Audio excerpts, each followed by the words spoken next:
thought it was time for me to be off, so I came out quietly, and then I found the first boy, the one who had started all the trouble, still hanging about, so I knocked him down again. After that I climbed up a pipe onto the roof of a house and lay quiet until it began to get light in the morning. Ever since then I've been finding my way back. I say, is there anything to drink? And this concludes another chapter of A Beginner's Guide to Practical Film Production by Robert Rodriguez. Perhaps we'll continue that next week. Welcome to another late night Purblind Gamer stream. I hope that everybody's been having a good weekend. Mine's been moderately productive. Still chipping away the long process of unpacking and sorting things in this new place. And I spent time going through the pantry and cleaning out. Me and my roommate spent some time cleaning the old house, because, we want that nice juicy security deposit back. And who knows what excuses the landlords will find not to give it back to us. Oh, you left a fake crow in the bushes outside. We're taking out $50. I should probably get rid of the fake crow, shouldn't I? So that's why I'm streaming late, but as I was exhausted. But I did want to. Thank you, Stock. We'll try. Because I'm also in this new setup, I'm more cautious of not wanting to disturb people. Let me try. Perhaps that'll be a little bit better. God, I hate this new setup. I've got to get back to putting my computer on the floor instead of letting it take up half the goddamn desk. And I won't be as restricted where I can put my mic, and I can find something to put my camera on that's not feels like I'm looking up high with this really awkward angle. Maybe I'll go back to putting the camera on a box of old hard ciders and a few jewel cases and a pen. I wonder what real streamers do. Probably buy fancy tripods and, webcams that weren't a nice bargain in the Tiger Direct Black Friday sale back when there still was a Tiger Direct. Wow. That's how long I've been streaming. But hopefully now that the microphone's closer, it's better. Oh, and thank you to everybody who came out to my last couple of streams. We played Grey Matter on Wednesday and Grey Matter on Sunday. And Grey Matter the previous... I'm noticing a pattern. But we finally finished Grey Matter. I can uninstall it from my hard drive and free up space. Yeah, I did. I've been thinking more about it, and I feel like... I won't say that the ending was rushed exactly, but it could have connected a couple dots better, and... Now I don't want to get into spoilers for that, because I'm not playing that this stream, but... Let's say that... I feel like the protagonist was a little too certain of, who she thought was behind things, and didn't spend much time considering the character that I thought was behind things, and I realized that could have been because the protagonist had certain shared experiences with some of the people, which made her less likely to suspect them. But it still was. I really did enjoy that game, and If the developer made something else, I would play it. I believe the developer did make something else. I should probably play it. And, about 10,000 other things. But tonight is the start of FMV February. We're going to be playing FMV games in February. Except I realized, I'm still trying to do a birthday stream tomorrow, which will be arcade games, and I wonder if I should continue the Valentine's Day tradition of playing that game about avian courtship for Valentine's Day. Yeah, FMVuary. I like it.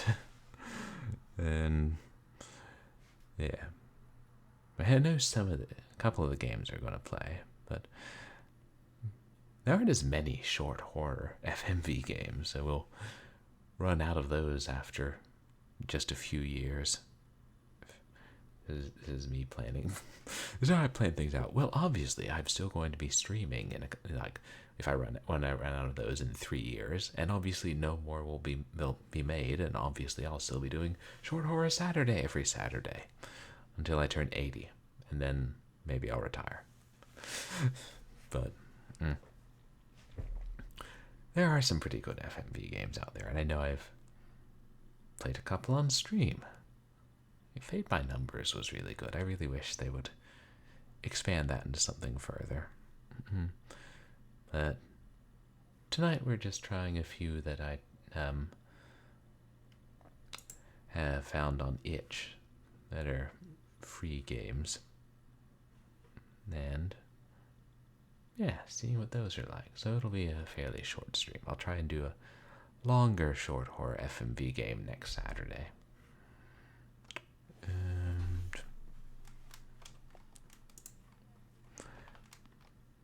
first ones you can only play in the browser.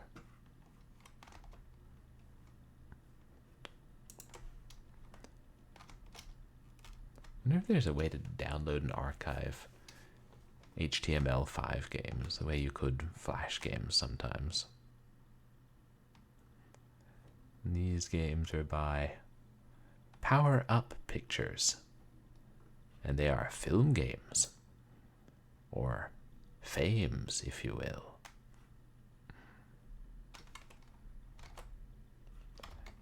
But, yeah, looks lined up pretty well.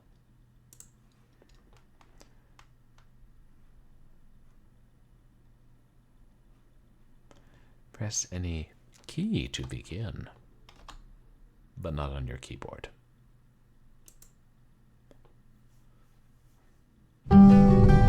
It was supposed to be a holiday. A chance to find myself, I guess. But what I really found when I arrived at my accommodation was something far stranger. Oh, I didn't think about. Right, because I'm using Chrome. Easily remedied. Oh yeah, that's the other announcement. We got new internet at our place because the what's it called? Yeah, the old internet was not great, and one of my roommates works from home, and so he needs really high-speed internet. And after a couple of days, his job was like, "No, you do too much good work. We need you to have the best internet. Here, take high-speed internet." And I'm like, we all benefit. There's Chrome.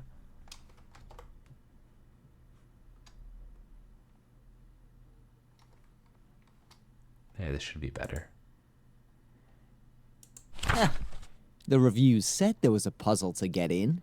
Quirky. Is this a slider puzzle? Oh good, it's not a slider puzzle, thank God. Right, the buffering, which was a damn shame because it was the finale of Grey Matter, but hopefully that's all sorted out now.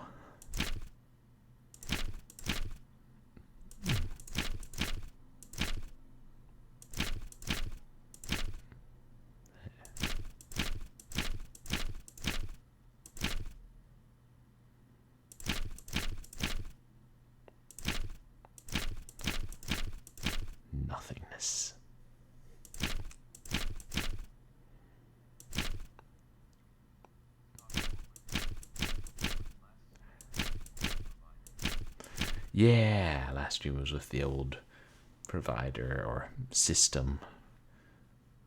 Or old router, maybe. Whatever it is. I know there's something big and round sitting on a small table right by the front door, and it makes the internet powerful. So, that's a good thing. Hopefully no more troubles forever. Knock on. Desk.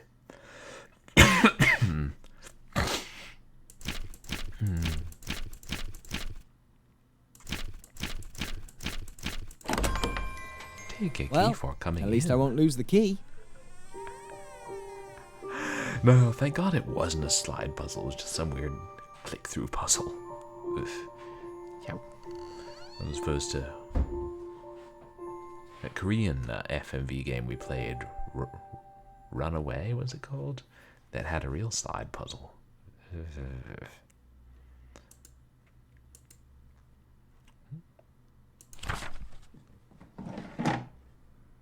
The piano is switched off. I couldn't play it if it was on.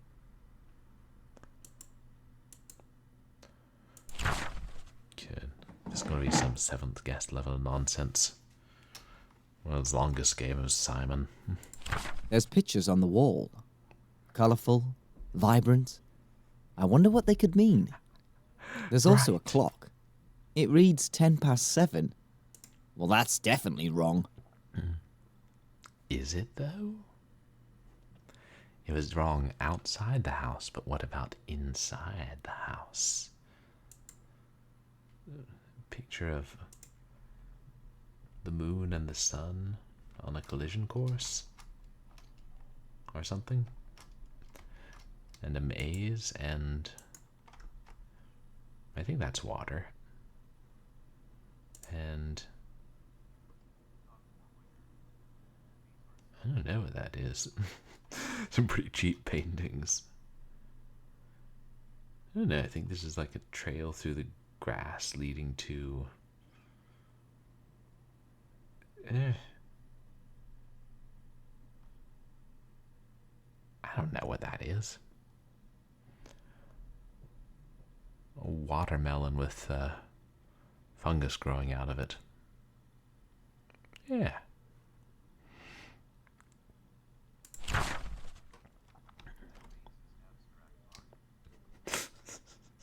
Right. Abstract art that hopefully we won't need to find our way through. And this is my room. Not another puzzle. I just want to go to bed. Looks like I need to type a code to get in. Time to get my Sherlock on.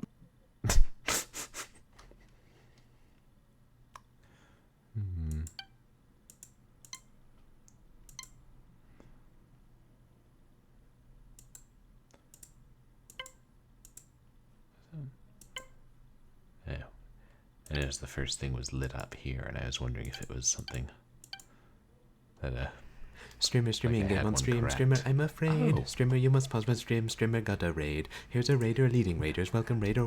just Are the got a raiders raid. alligators? Raider, crackle. Hey, Blind Bandit, welcome in. How are you doing?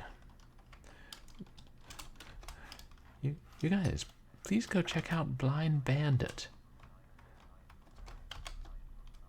who is a fellow legally blind streamer and plays a lot of Pokemon and Zelda and... Oops, I had stuff in the chat. Welcome in, Raiders. My name is Purblind Gamer.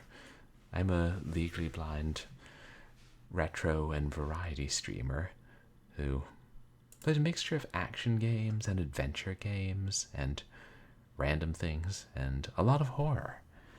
And one thing we do is Short Horror Saturday, and since we're in February, and February is FMV February, because I randomly made that up, we're trying out some free, somewhat spooky FMV games. They're full motion video. Oh, you're playing Stardew Valley. How are you? How's that going? I know that seems like a really fun game that one can play for hours. and many hours more. But yeah, great to have you here. I really appreciate the raid. We're just really starting the game out, and we've already gotten to the second puzzle. But, yeah, we play as this man who comes to this, I think it's a house for a holiday, and is I'm to being open followed doors by a and figure out Twitch codes. viewer. Twitch viewer, Twitch viewer. Celertina, thank you so much for the follow. Welcome to the community. Oh, you and Blindsided were using we're playing Stardew with accessibility mods that Blindsided helped work on. That's really cool. But how are the accessibility mods working in Stardew? Oh, maybe this is an excuse for me to go and start playing Stardew Valley. Awesome.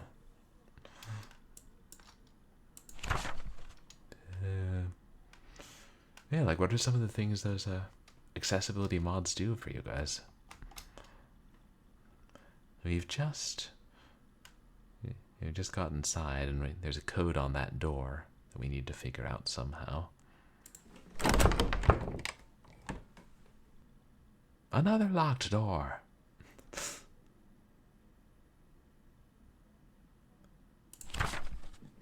Let's see if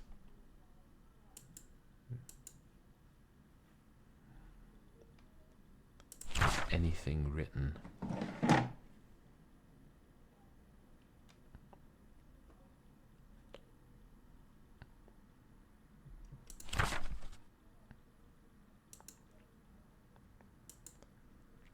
All right, the clock said it stopped at 10:27. No.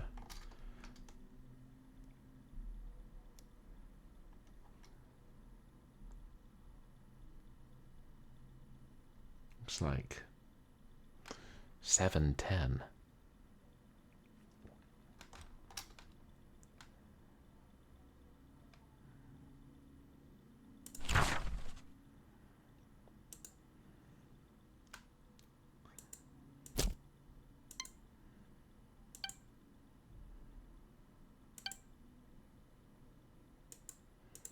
No.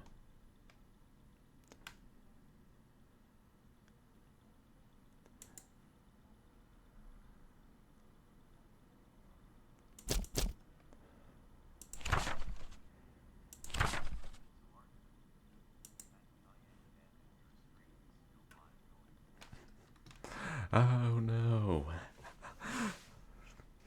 Yeah, I know I've done that before sometimes, like leave my stream going for like I forgot to shut down the stream after I raid.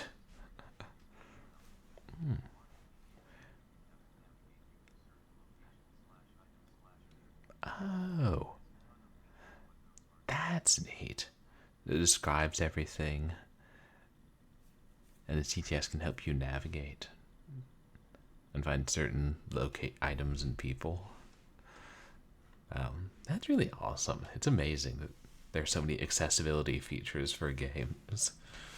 I always love it when games have those, or when dedicated fans make those for games. I don't know why the needle is so long, Stock. Definitely seems to be 7:10.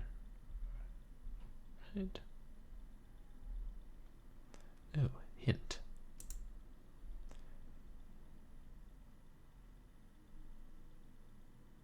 The colors on the key box? Oh, it's one of those games that uses colors. Delightful. Which isn't much help when you only see in black and white.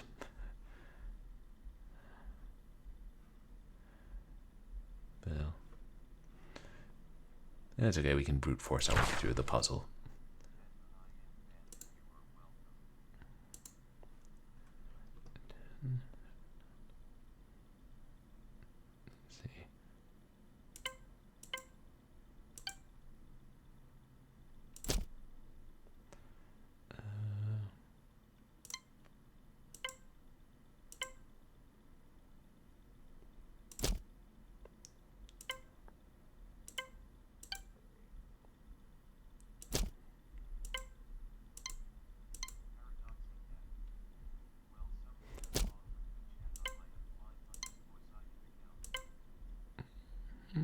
No, Paradoxicat?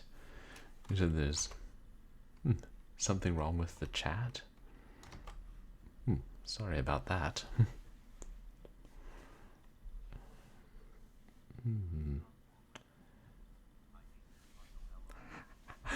Agreed. It's frustrating.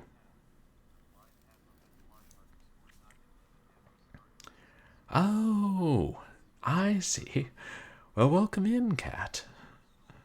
And, oh, I see. So, blindsided, it's like two of you share the account. And that's really awesome that you're the developer of the Stardew accessibility mod.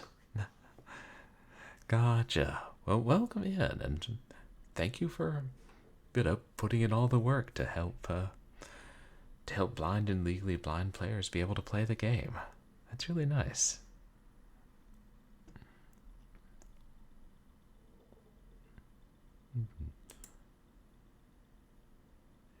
I think I did all the combinations. Maybe 710 isn't the right number.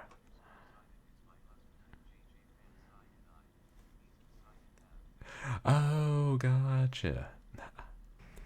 Yes, I'm being followed by a Twitch viewer. Twitch viewer, Twitch Thank viewer. you for the follow, Paradoxicat. Welcome to the community. Yes, I'm being followed by I feel a like Twitch I'm not making a lot viewer. of progress Twitch here. viewer, Twitch And viewer. blindsided, thank you for the follow from the other account, too.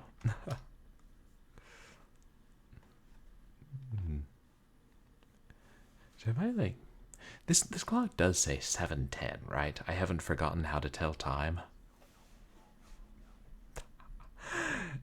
Yeah, I don't know what's up with these paintings. And I still don't know what that is. I still think it's a path leading to a watermelon growing fungus, but then I never was an art critic. Colors.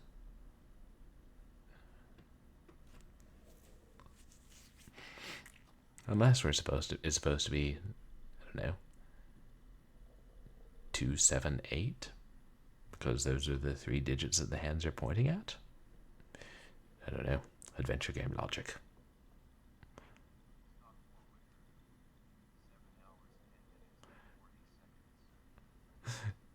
7 hours, 10 minutes, and 40 seconds. Maybe it's the sun and moon are on a seesaw down here. Yeah. It's all pretty abstract if you ask me.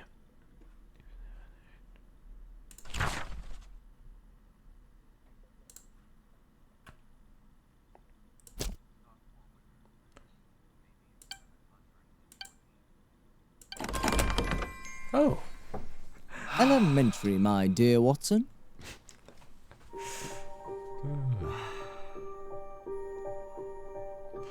Oh, the first one I tried was the right order. Yay.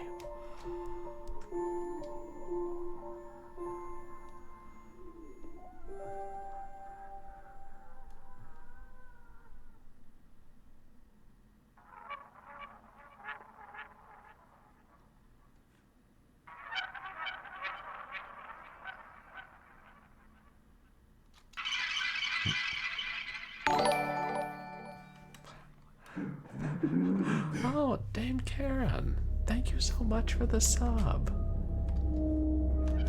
Wow, 31 months. That's so kind of you. How are you doing, Dame Karen?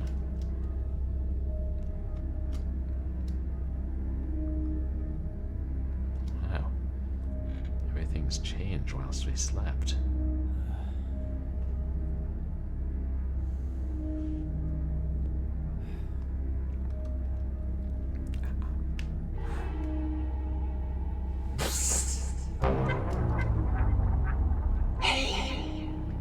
What's going on?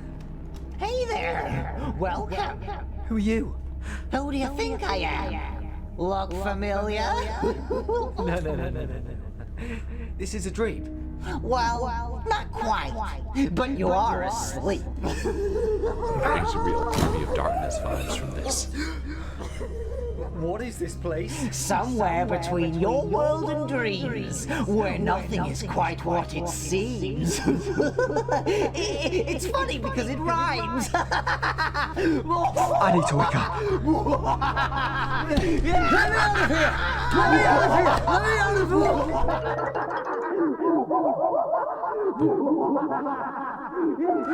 Playing this weird FMV game that I found on Itch. Fear not, my friend.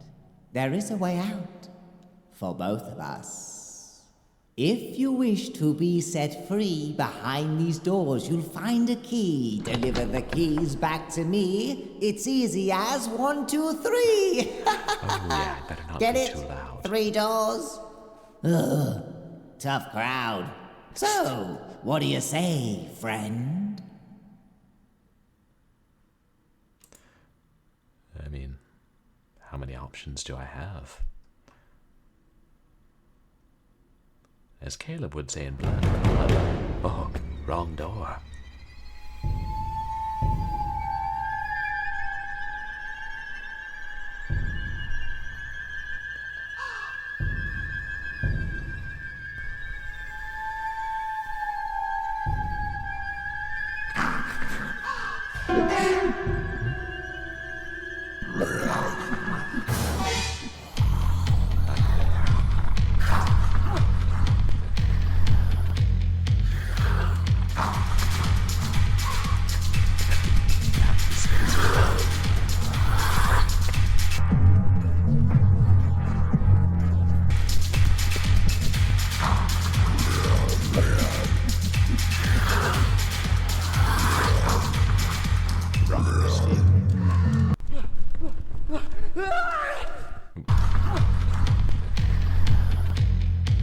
The bar in the convenience store.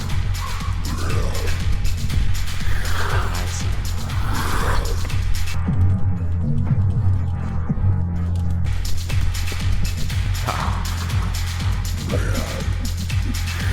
Changing up the soundtrack, definitely.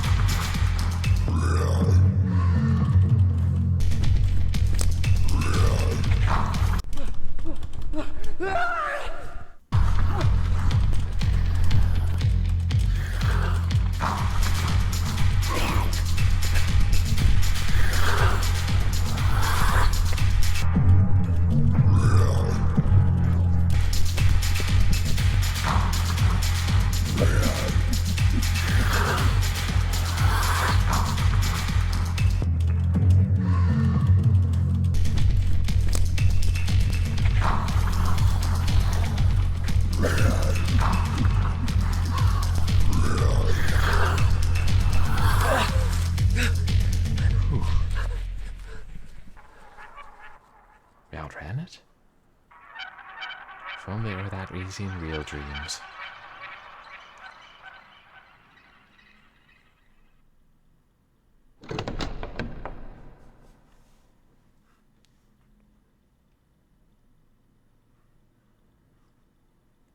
No, we don't get to choose the door.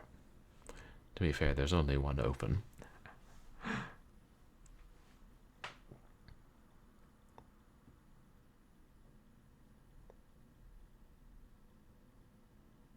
I'm back here again. Was it all just a weird dream? If it were, then how would you have woken up and gotten new care? The piano's working. 6 keys, if you please. Your reward, another key. This must be the puzzle. It's like playing a Starfway.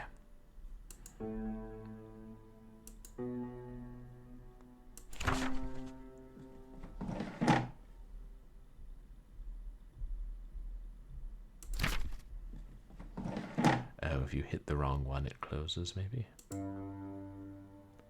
Oh, or maybe I accidentally did.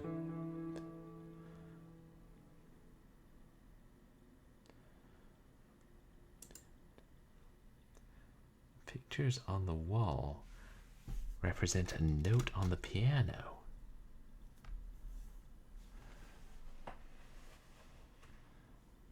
We gotta try and figure out this abstract art.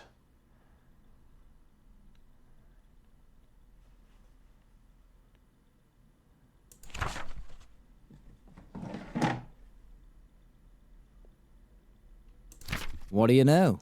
It's still 7:10. Oh, there are numbers on them now. A poem. In this world, things aren't what they seem. It's built by shapeshifters that steal dreams. Collectors of keys to the world outside. The void is just a place they hide. Interesting. Interesting. You're so calm and mild about it.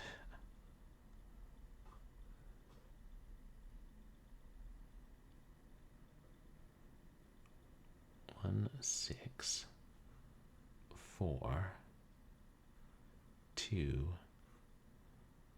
3, 5.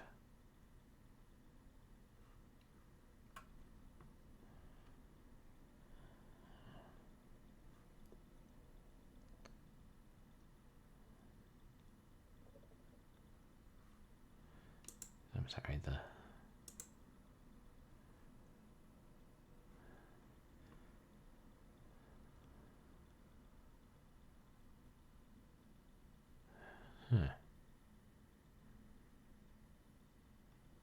How do we know which note on the piano?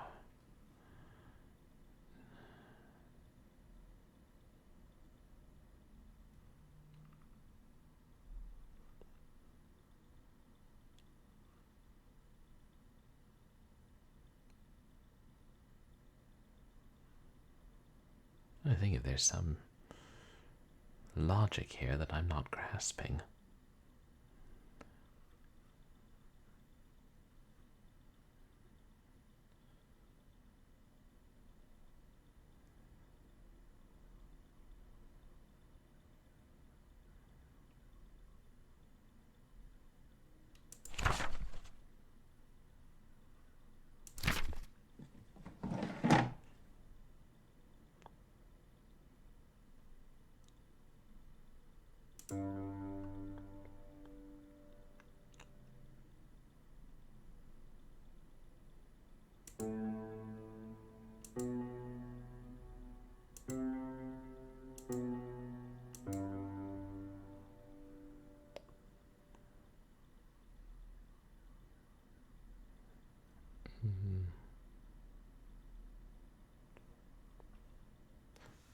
I think if there's some way to do this without just trying everything,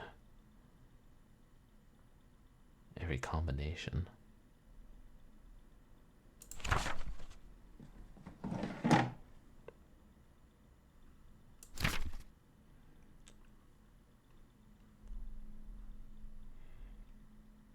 A.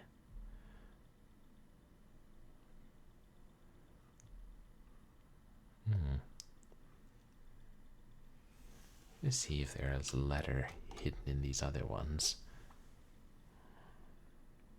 Wait, E.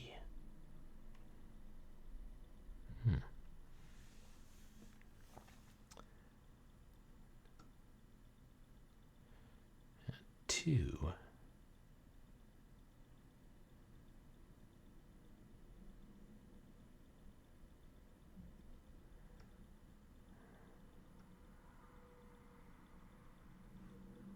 I don't know.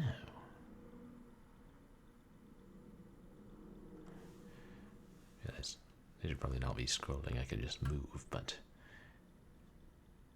do you guys see any letters hidden in the 3 and 5 painting, or the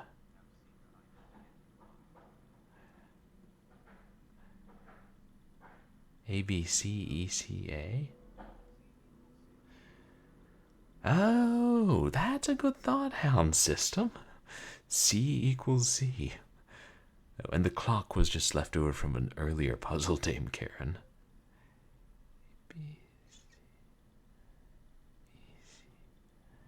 ABC.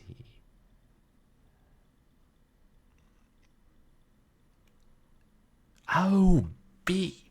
It's not a path leading to a watermelon that's growing fungus. It's a bumblebee. I never would have put that together. That's like this artist. I want to practice a little more, or I just need to spend more time identifying bumblebees. Yeah, that makes sense now. Thanks, Dame Karen and Hound. Yeah.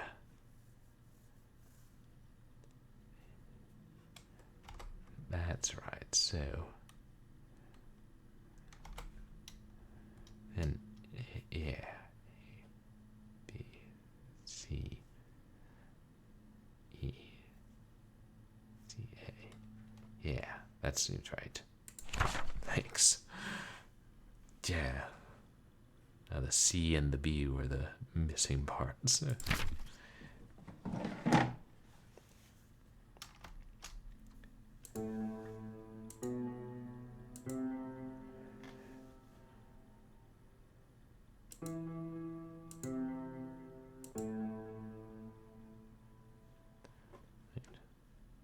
I do that right? No, I did not do that right. Oh.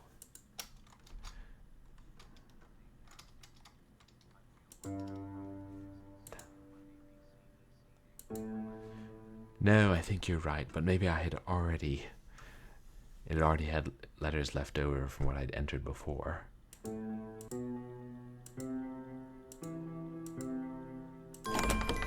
There we go.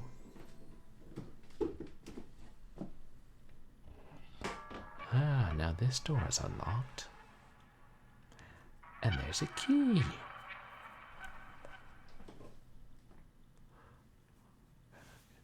Unlock the door to get the key.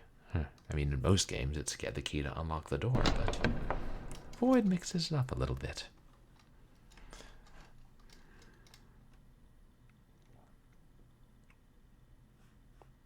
Honey, you're home. Welcome back, my friend. And I see you have the keys to the kingdom. Right. Congratulations. Now quickly, hand them to me so we can both be free. Do I trust this guy? Not particularly.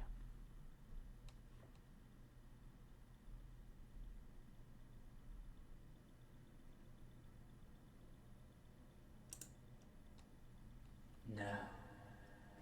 No? What do you mean, no? I said no. No?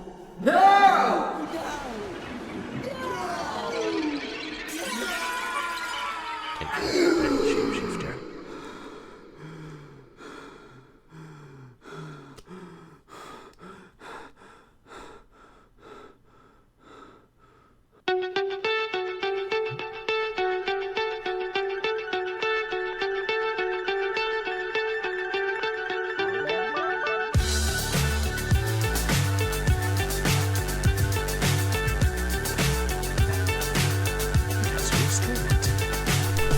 What are you?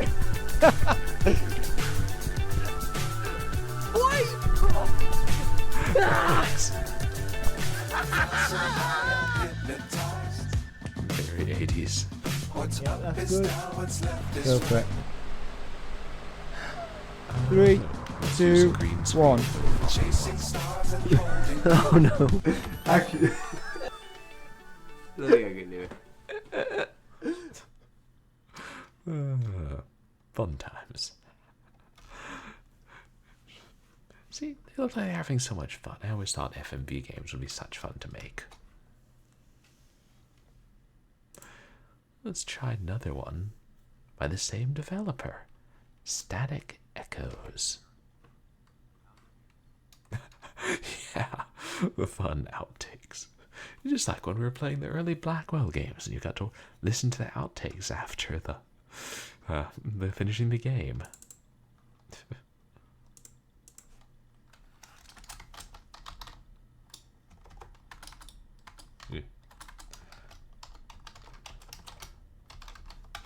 Sometimes turn on caps lock by mistake because I use it to zoom in and out with zoom text. Yeah. Oh god, I miss that. Those are such great games, and it's a damn shame the later games didn't let you do that.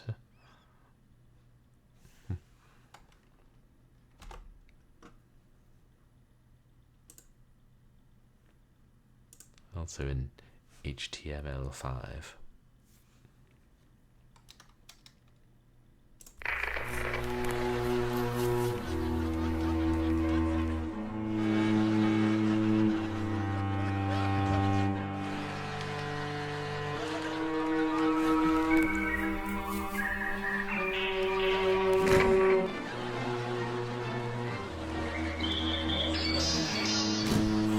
Next week. Thank you, one audience. Let's welcome our first contestant. I'm good, thanks. How are you?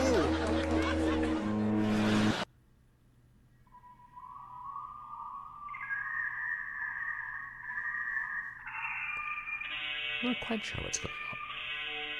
Is that dial-up internet? I think I heard dial-up internet. Oops. I don't know what I clicked on.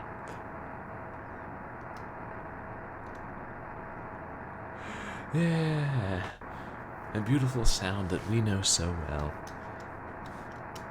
And today's kids are much less likely to hear. You know, maybe instead of grounding our children, we should, like, send them to, you know, dial-up internet, like, you know. If you don't do your chores, then you have to surf the web at 28K tonight. Yeah. Those dishes are going to get done. Yeah, not exactly beautiful, I suppose. But memorable. I think memorable is fair.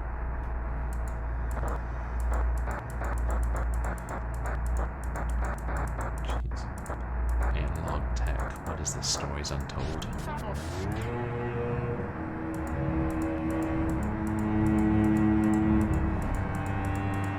If you're hearing this, you've been trapped in that place.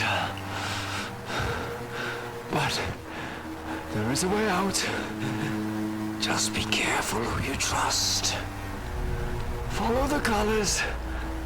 Follow the colors. Follow the colors. Perhaps I'd be able to do that if I acknowledge the existence of color, which I don't.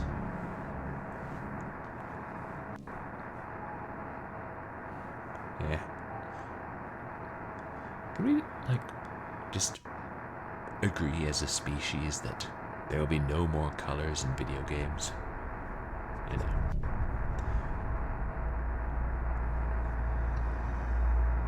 If we're going to need colors, then at least make them put a funny face on each one of them so you can easily tell them apart, like Snood. Be like Snood in a world of color.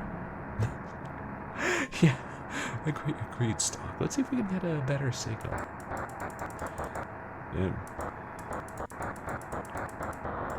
Just some stringed instrument and some guy talking about colors.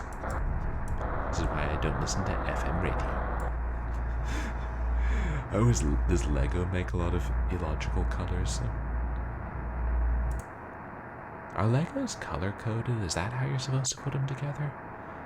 I haven't fiddled with the bloody things in years.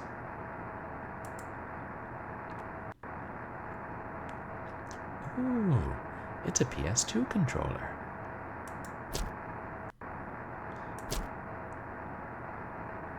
The built-in speaker.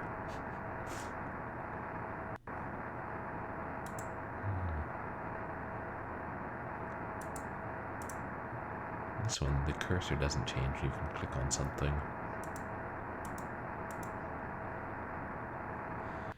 Sand blue and sand green, huh? Is sand blue on the beach, though? Because, you know, the deep blue sea is blue, so maybe it colors the sand a little bit. I don't know. And at the old sea shanties are to be believed, sand can be golden, at least in the Rio Grande, or as they call these days, the Rio Grande. Oops, I broke it.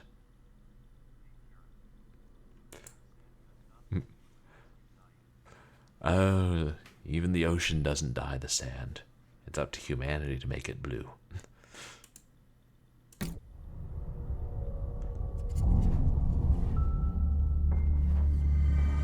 Oh, is this? Oh, yeah, this is a combination for that PS2 radio. Circle, square, circle, star, square, circle, square, star.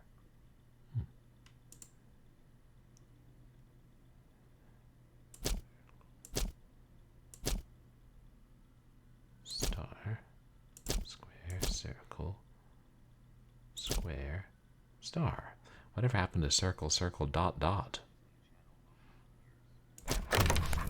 After the static, the colors will shine. Paint the numbers to avoid the exits lies. After the static, the colors will shine. Paint the numbers to avoid the exits lies. Is it after the static the colors will shine? The colors will shine. Paint the numbers to avoid the exits lies. Exits are lying. Yeah. Well, maybe it sounds like that was a puzzle before we get to the color puzzle. That would be fun, though, if the Disney logo popped up. Hi, I'm Purblind Gamer from Twitch.tv's Purblind Gamer, and you're watching the Disney Channel. Bum bum bum bum.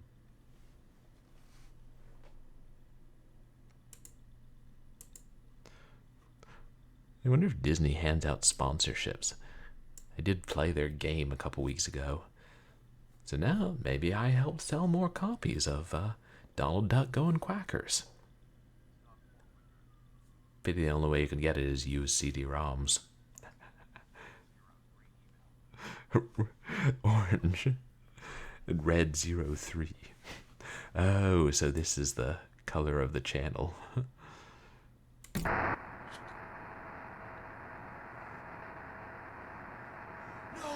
No! Don't do that! Gotcha. And what's for? Yellow jacket. They don't like yellow jackets. They sting.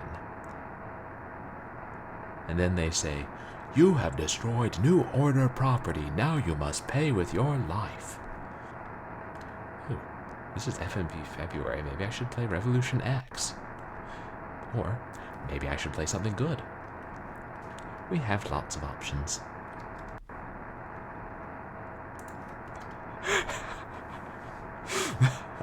Yeah. Here, I'm going to be jotting these things down.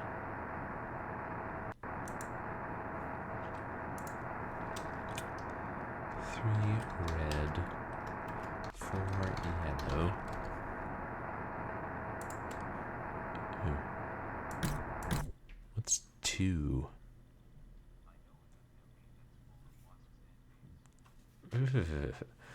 An FMV that's full of wasps and bees. What is that one stock? Is it a horror game? Blue is 2. 2 blue.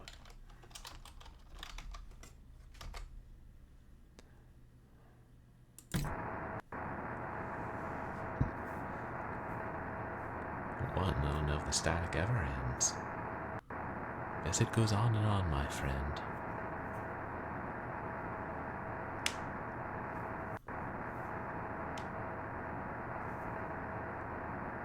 I remember an FMV with wasps and bees if it's something that I've played before.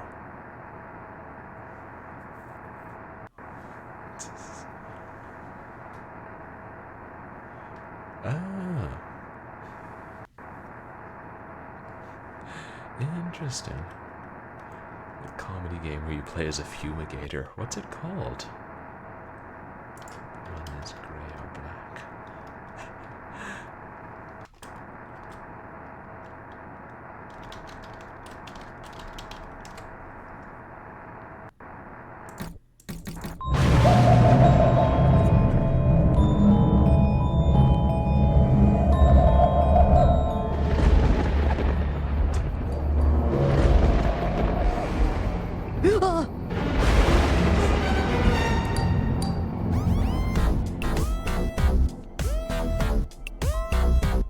Okay, who put on a Cartoon Network promo?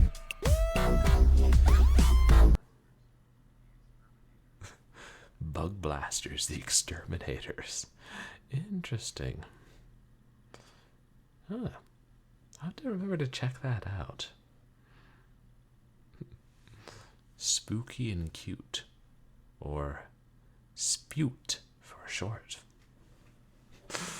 There was that old arcade game called, I think it was called Exterminator, where you killed a lot of bugs and there was a wasp. It was in a first person, oddly enough. Okay, the static's gone. Can we tell what color 5 is now? Oh. Interesting. Well, multiple colored lights on the owl's desk. But it might be like if it's a certain color now, then that's the color we need to know.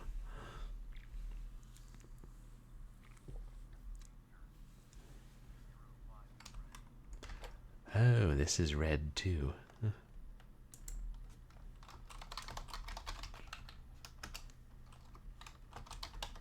Alright, 3 was red or orange. Still boggles my mind how colors can be so imprecise.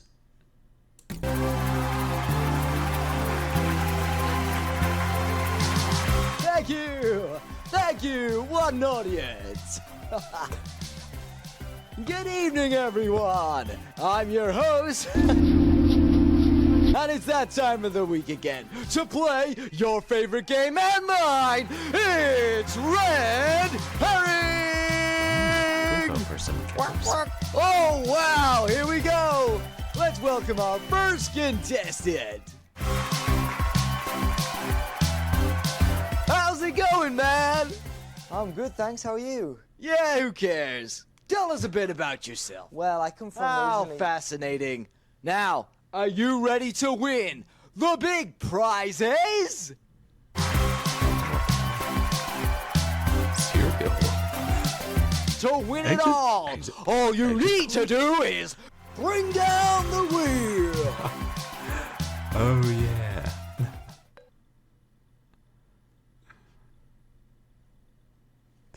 Yeah, it's the same actor. Okay, give it a spin. It's slowing down.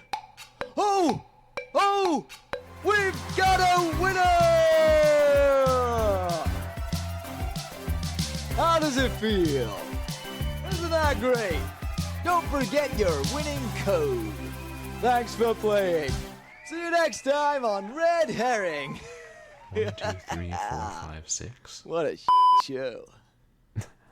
My God, I can't believe I'm still doing this job. Seriously. Thought I'd be in the movie business by now. Still wearing this stupid wig. Playing with stupid contestants. Oh, what is my life? See you next time!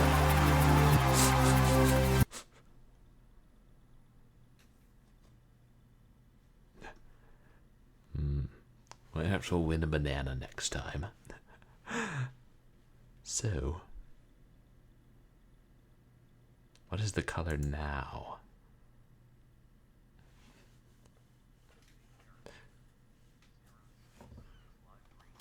Lime green. It would be funny if it was yellow. If this one was yellow.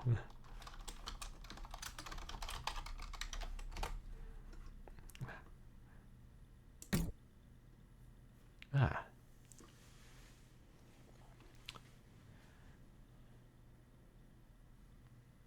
Okay.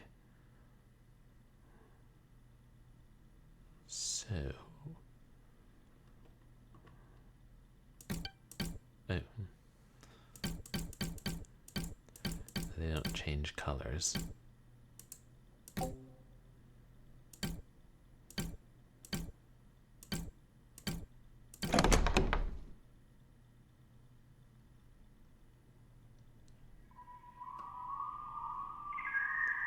Oh, maybe this was mentioned the exit's lies.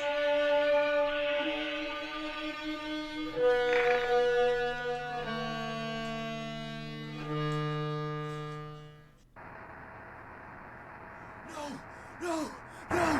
Don't do the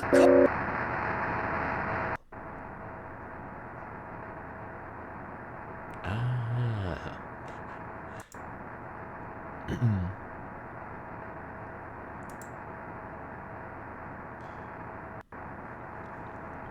All right.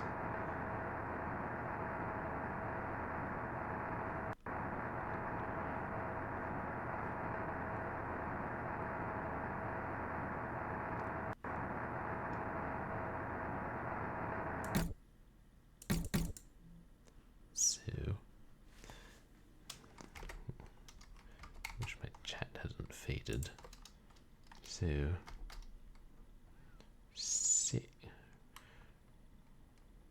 red, blue,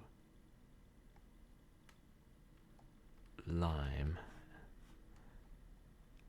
red, blue, lime, static.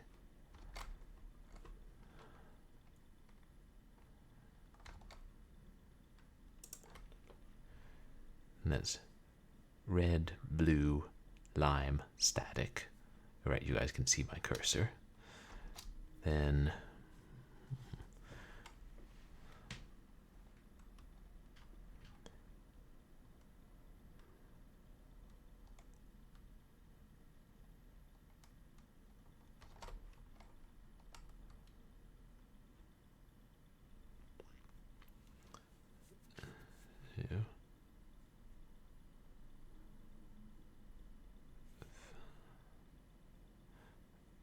and it's 5, 2,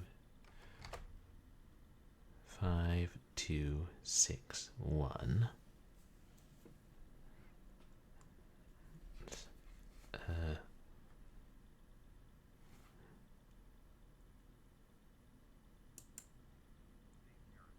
Oh, it changed your cursor color. Yeah.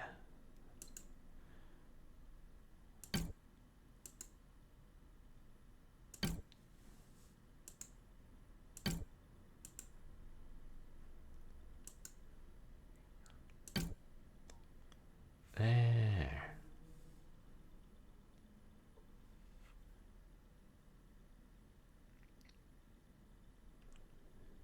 And I seem to have done something wrong.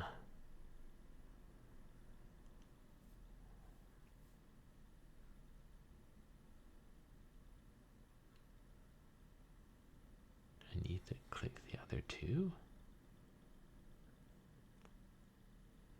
Wait, we're 4 and 3.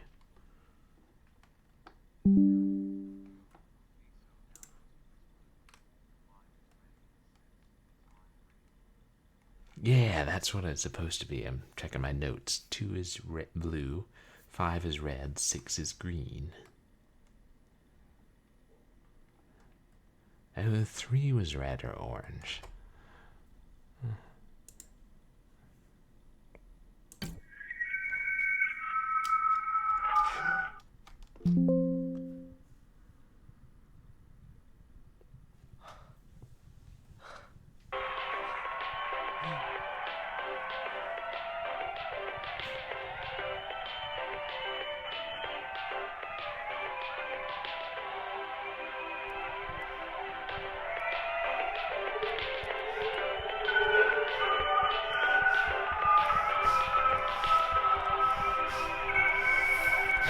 Thanks for playing.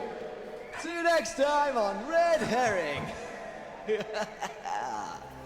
What a show. Well, thank you for that. You're going all the way to Hollywood. Wouldn't have been able to do it without y'all. It was close. It was close. close. It was really close. Oh, so close yet so far. It's okay. Right, left and Yeah, right, looks like we dropping won. down. Hoot hoot.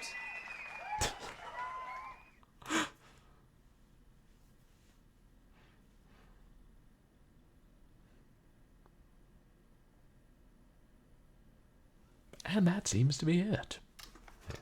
Now I can uninstall Chrome until next time.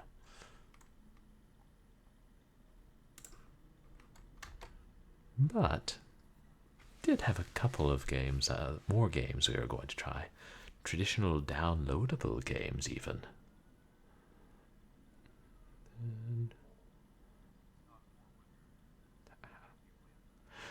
Yeah, we won. That was the good ending. I guess the only real ending. Since entering 1, 2, 3, 4, 5, 6 just warped us back to channel 4. No, it was...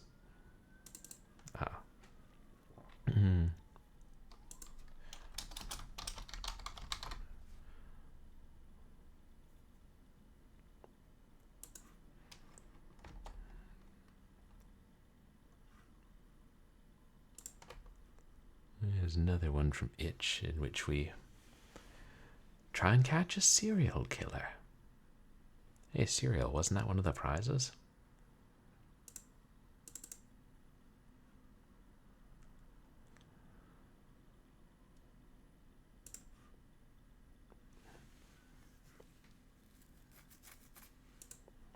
There's that.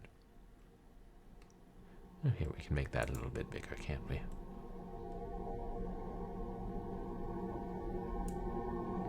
Then more of it would be hit by the camera. It's fine.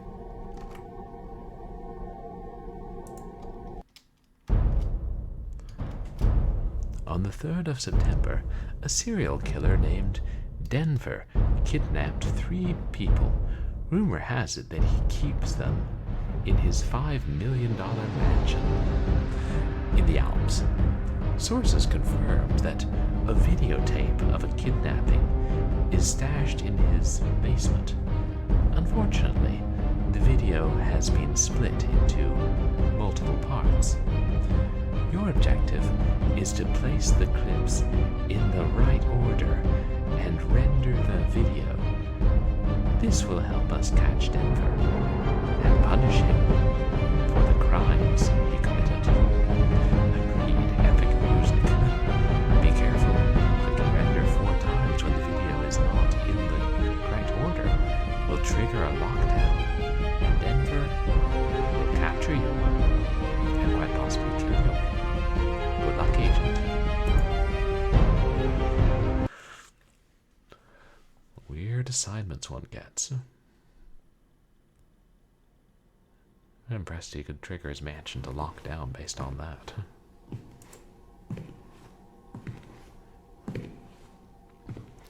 I hear footsteps. Yes, and we're suddenly here. Select tape to view the video on the monitor. To add a video to the timeline, drag the video on the monitor to a slot. If you render the video in the wrong order 4 times, he will find you. Good luck, Agent Mike.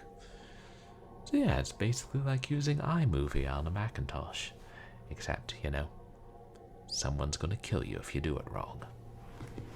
Don't remember the stakes being quite that high in high school. Felt like it though.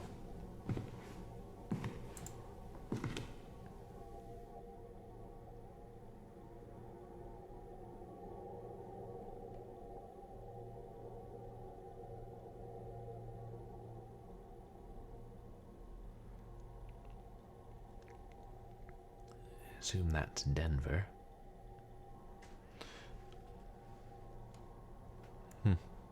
Interesting trend, naming people after cities. Wonder if there's a kid named Timbuktu running around out there somewhere. It's good. All right. Let's do this. All right, let's do it. I don't know what speed this looks like. It looks pretty good, you know? Yeah. It's pretty tall. Yeah, try it out. I don't think it can climb it. Come on. Yeah, like it's...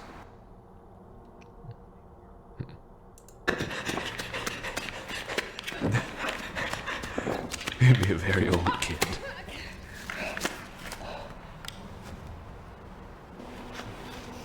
It's probably pretty late.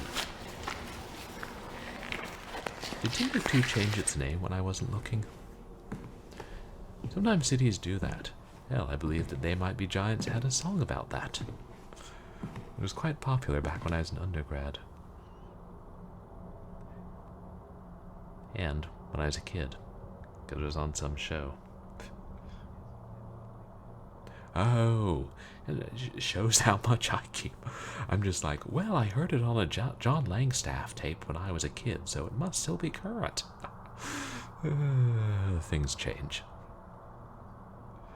Kigali. Interesting.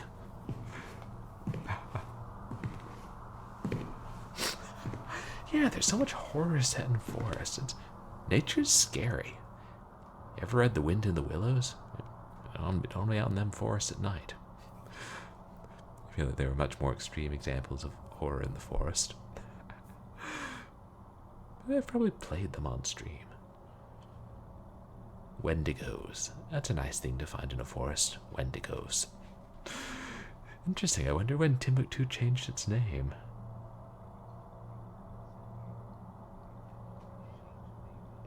Oh, wow. It already changed its name, and by the time they made the Carmen Sandiego games, wow, I'm not up on current events. I really must start reading the World Almanac again, like that boy from the Rick Brandt books.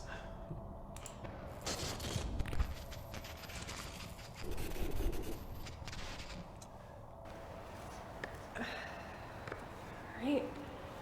Wow. Okay. Oh yeah, I think it's working. Is it? Yep. Bombay is Mumbai. Oh. See, you know, if I was just still going off Rudyard Kipling poems, I wouldn't know that. They should update Rudyard Kipling poems. So that, you know. Unless it interferes with the rhymes. Right, I knew Siam was Thailand. I'm not quite that far behind.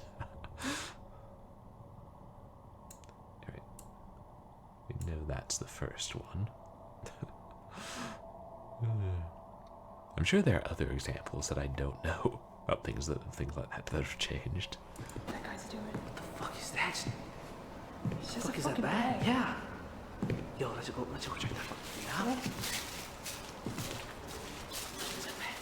I don't fucking know. Shit, it's a man carrying a bag. We should film him. Right. No, I know. And Burma's now called Myanmar.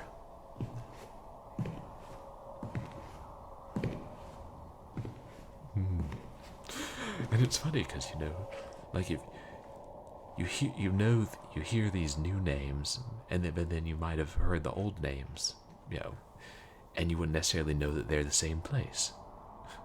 Like Istanbul being Constantinople. Oh, it is? Oop. I didn't mean to open a can of worms. I just remember hearing that a while back when my aunt went to Myanmar. That's more than 10 years ago, wasn't it?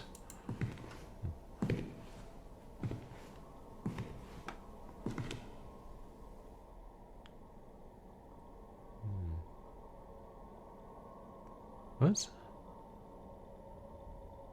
Ooh, flecks of light streaming off the computer monitor. What is that?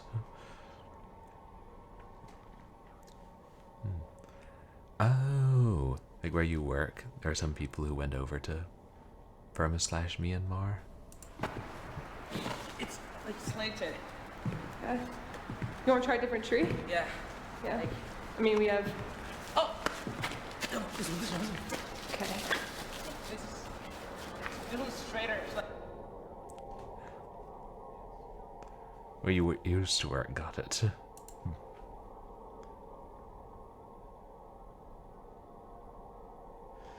Neath the bunyip moon.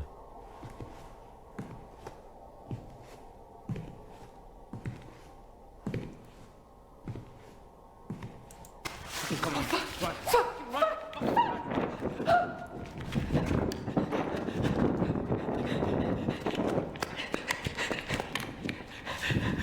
Oh, fuck.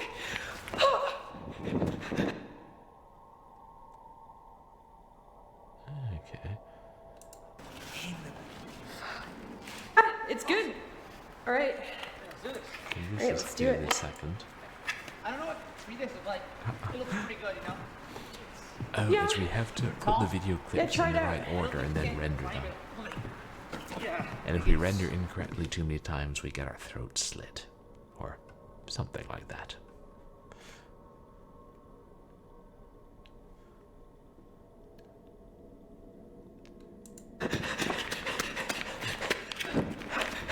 And goes over to the tree. Yeah, interesting. It's like slanted. Yeah. You want to try a different tree? Yeah. Yeah. I mean, we... It's good. You know, if I climb this one, it's a little bit more impressive, you know? Yes. Can I get the grip? Wait, dude, come back here. What happened? What the fuck? Yeah, no, what the fuck?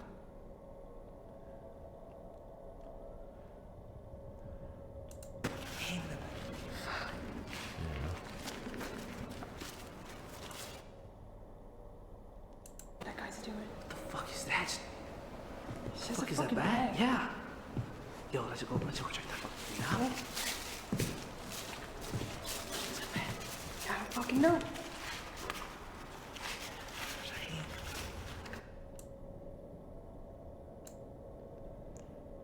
Then...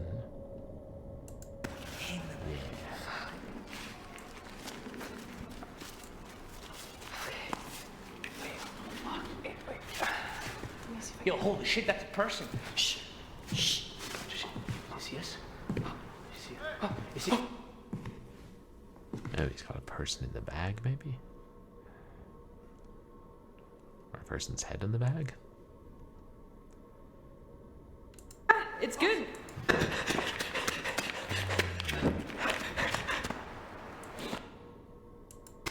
Come on, run.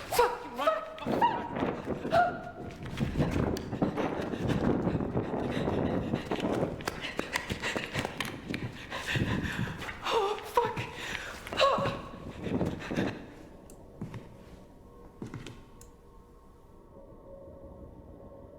And then... Yeah. It's good.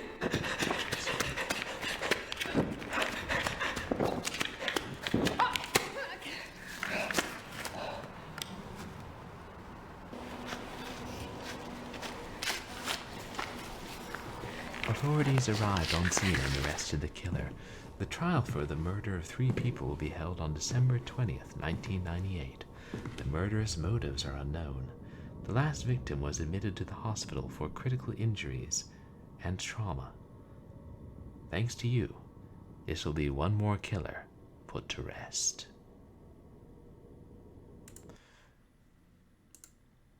Now let's try and get the bad ending.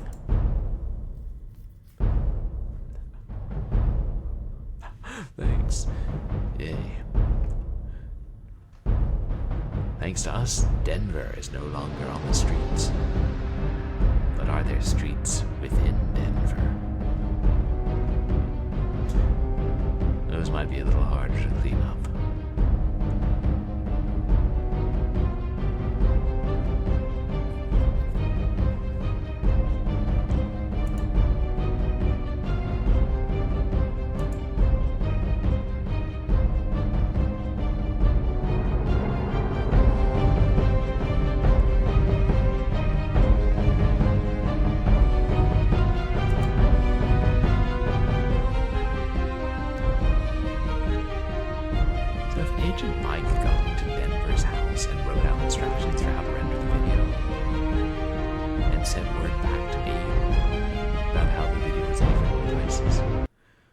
couldn't he just render the goddamn video himself?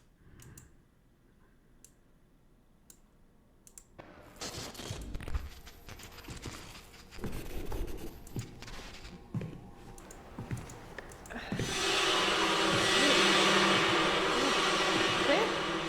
Oh yeah, I think it's working. Yep.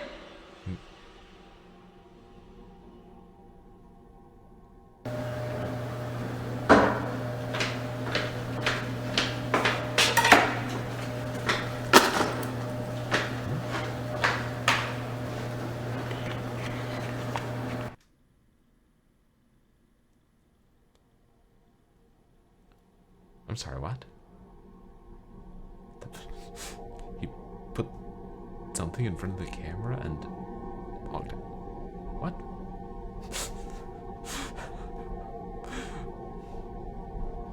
It's like they put more effort. I mean, they filmed an actual clip for the bad ending, but I can't tell exactly what happened.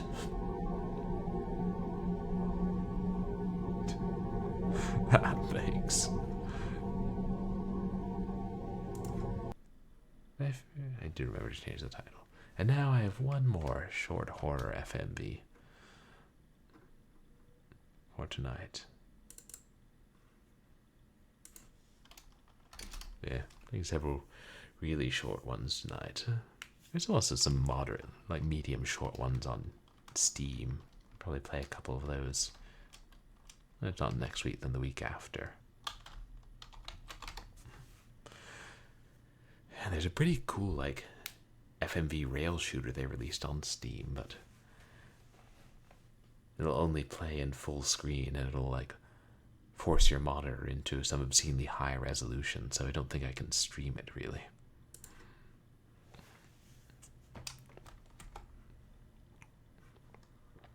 Damn it, now I've got that song stuck in my head.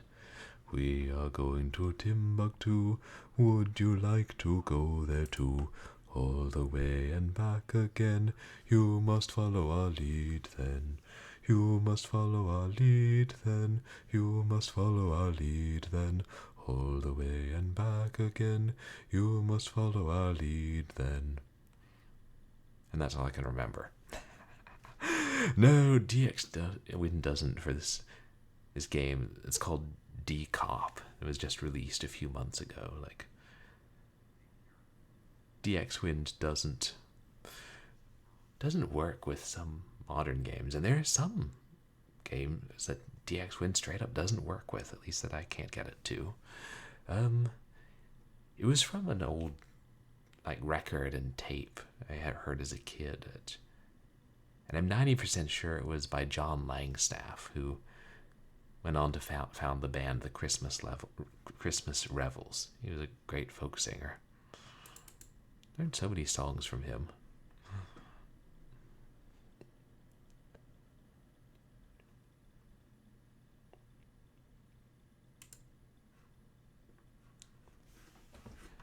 Here we go. Is that capturing all right?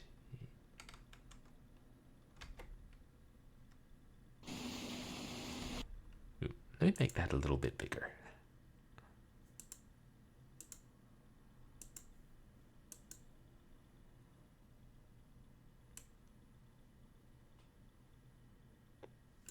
There we go. Wait.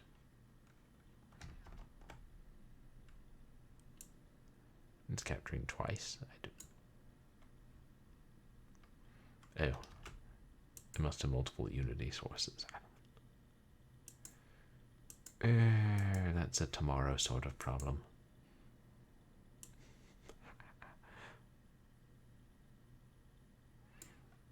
I'm gonna clean up my sources. 2 hostages, right? I had to save both of them, mate. Maybe we are the hostages.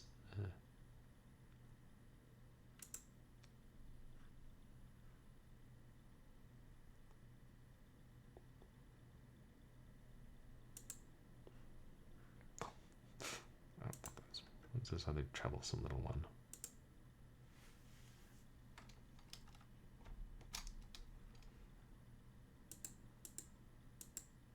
There. Agony. Oh, that's what it is. Because when I was playing Haunted PS1 demo disc, a lot of them were Unity. I would have one for the game and one for the demo disc. We'll have to get back to the Haunted PS1 demo disc after FMV February is over.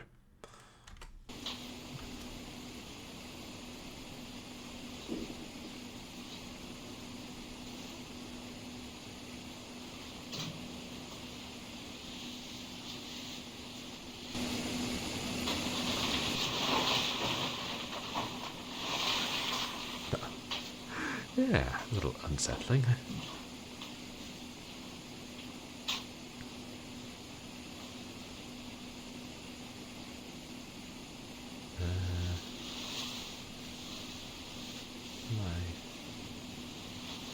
Something's moving. Oh, it's a person with a trash bag over their head. Got it.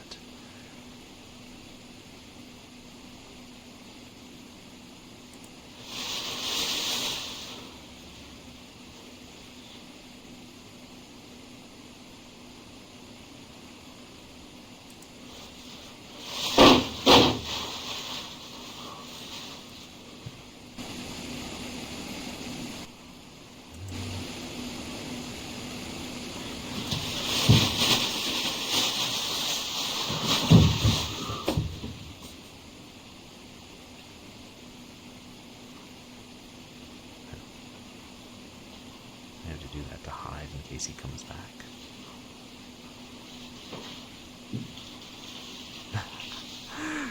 Hidden developer's bathroom. Yeah, entirely possible. Say it's a little bit of a run-down bathroom, but it's hard to tell with those bags over the windows. It brings back memories of being on film sets where we would have to gaff tape trash bags to the windows sometimes. Good times.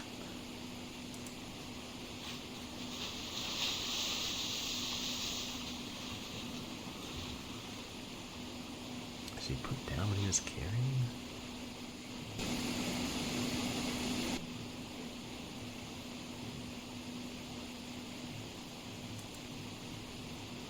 Wait.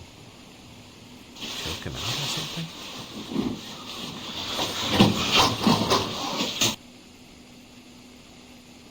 That didn't go so well. Oh.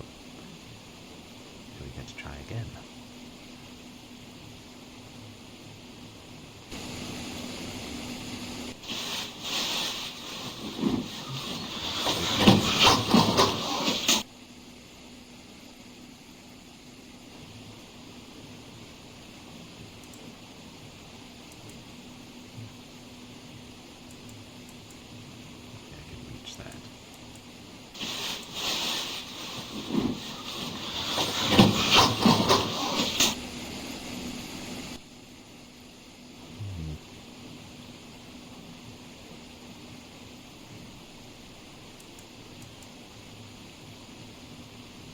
I can't even tell if it's really lit up there.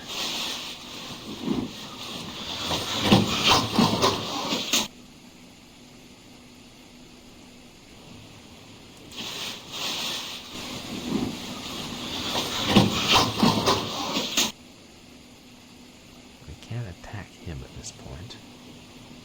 And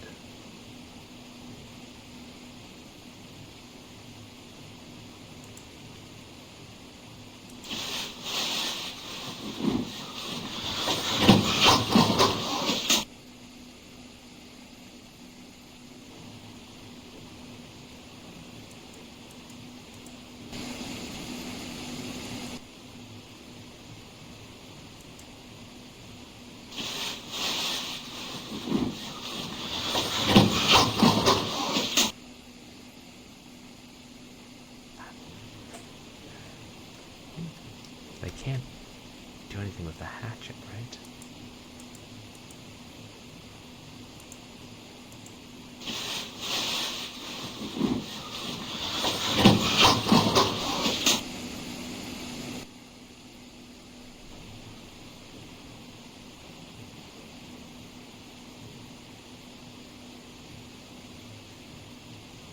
But I'm just trying to find any hot spots I can.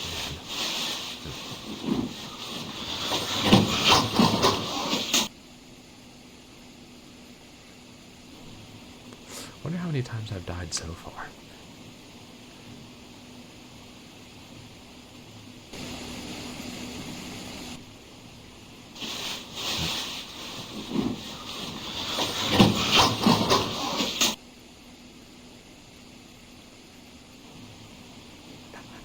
Yeah, can I at least play the game?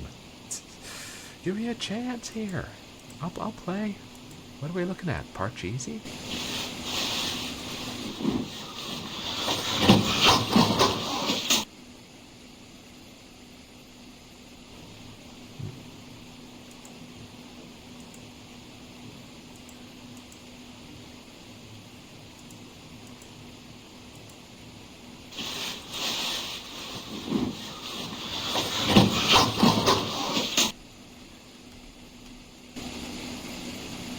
I wonder if I screwed up and I can't win at this point.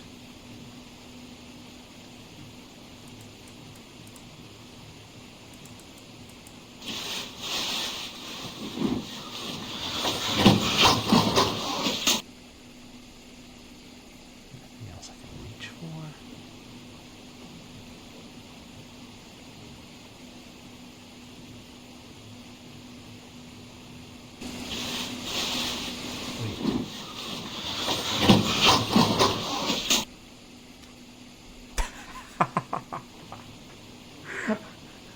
Good one, Dame Karen.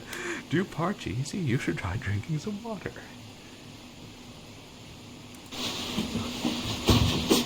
Oh, okay. You have to clear his head. Okay, hostage situation. Can I make him my hostage? Or just, chop his head off.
Lots of clanking. That's the game. That's not the pipes in my house.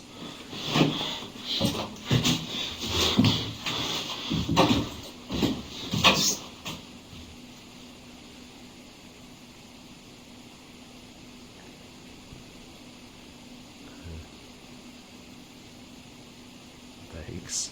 But the game's still going. Like, before we go...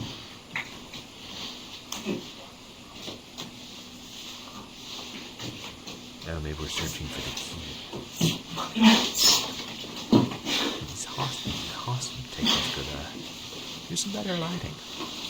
If I ever do hostage in my bathroom, you better be sure I'm going to set up a couple of light sources.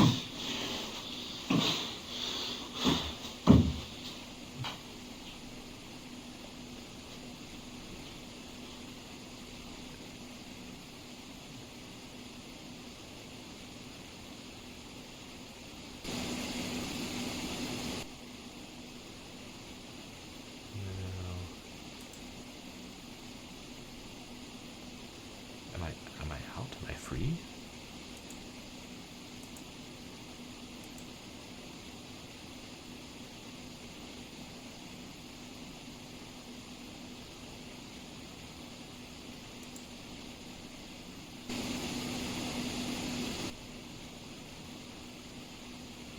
Yeah. Account for the static or the fold in the tape or whatever it is, it makes things a little more visible.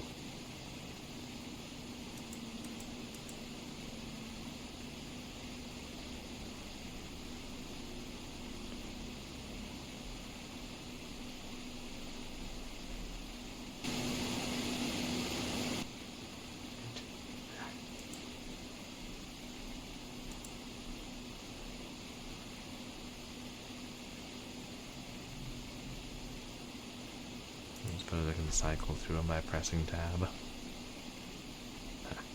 We should be so lucky.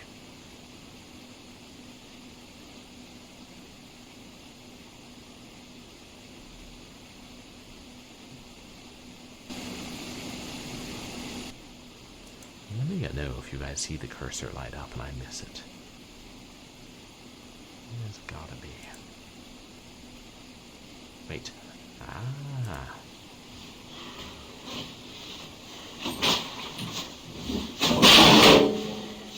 Yeah, that's what I'm talking about. Right through the neck. Come on. No, we're just chopping the door down. Okay, that's cool too.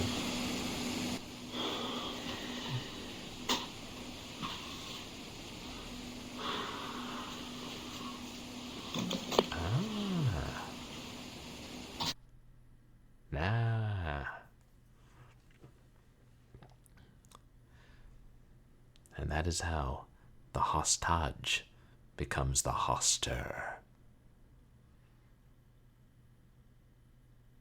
Wait, isn't that like a Lovecraftian god or something?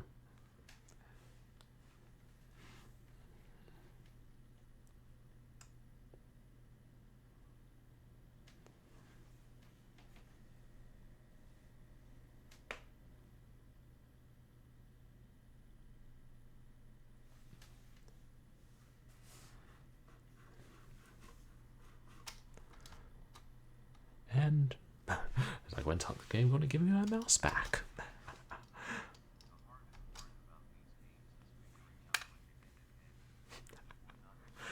Yeah, sometimes like it's the game over. Is it? Did we win? Is that what's going on? That was cool though. Nice, disturbing little game.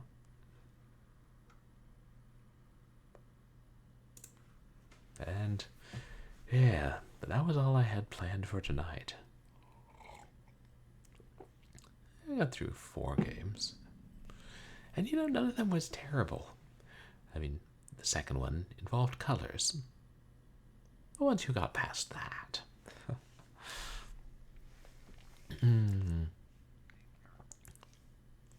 Oh, thanks, Dame Karen. So I'll probably wrap up now. It is late. Obscenely late, even. But, let you guys know what's coming up on stream. Tomorrow, I'm finally going to get to do my birthday stream. Wasn't your birthday almost a month ago?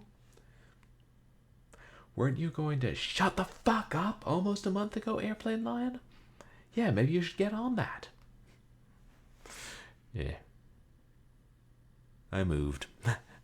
That's just my excuses. Like, I was going to do the birthday stream right around the time of my birthday, but then I knew we were going to have to move in like less than 2 weeks after I got back here. And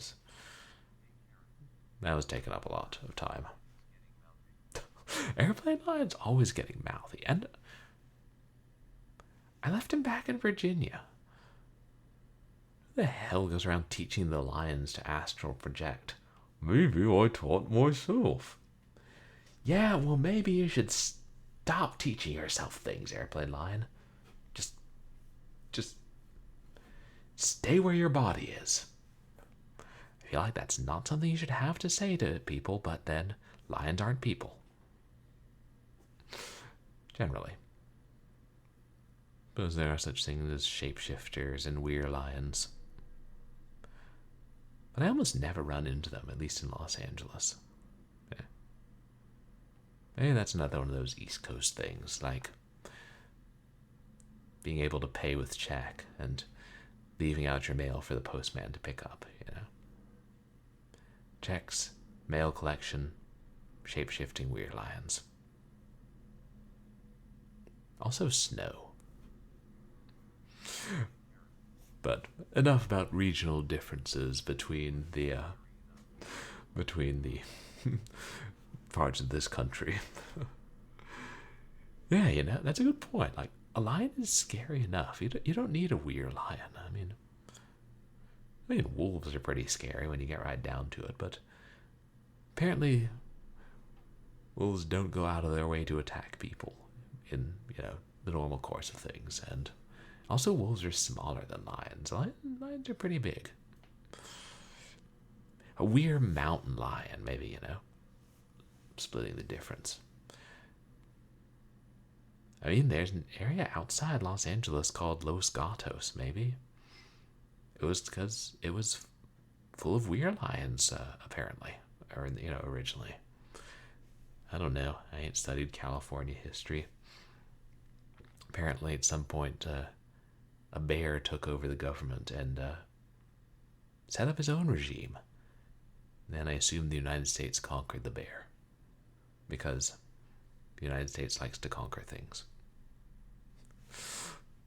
Well, that's my alternate history anyway. That glad question. Yeah, in the trivia game. He might know more about the history. The untold history of California. With more bears.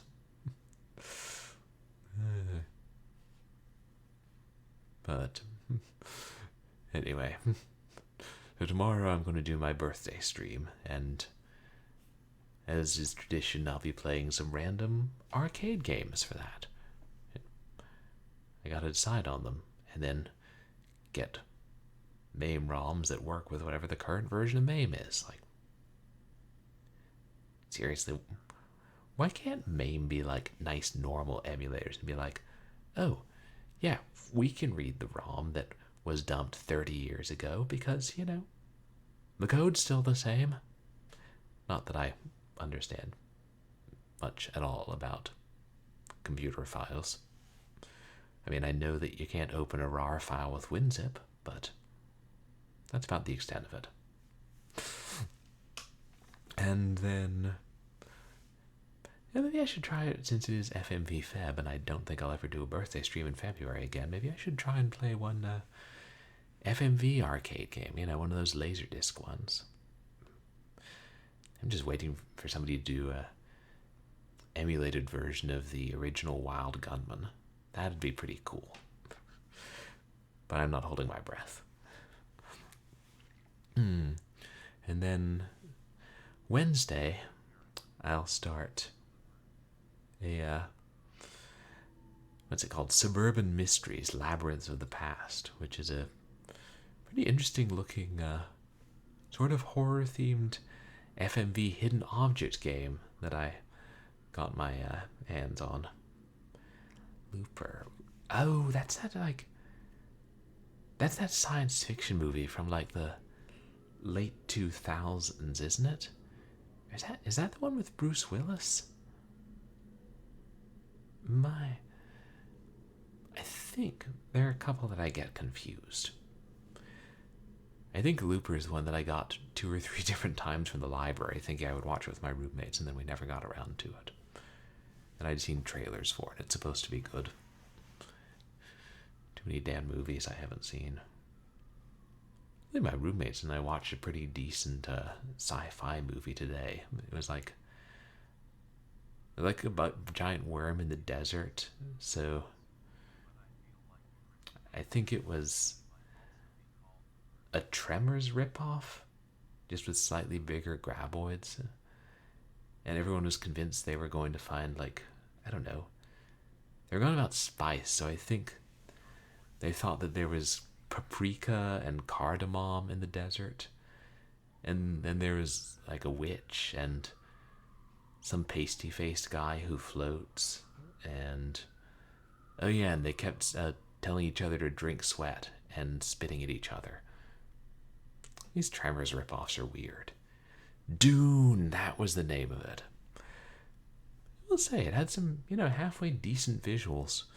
My roommate said they were 4K. I don't know what that means. Right.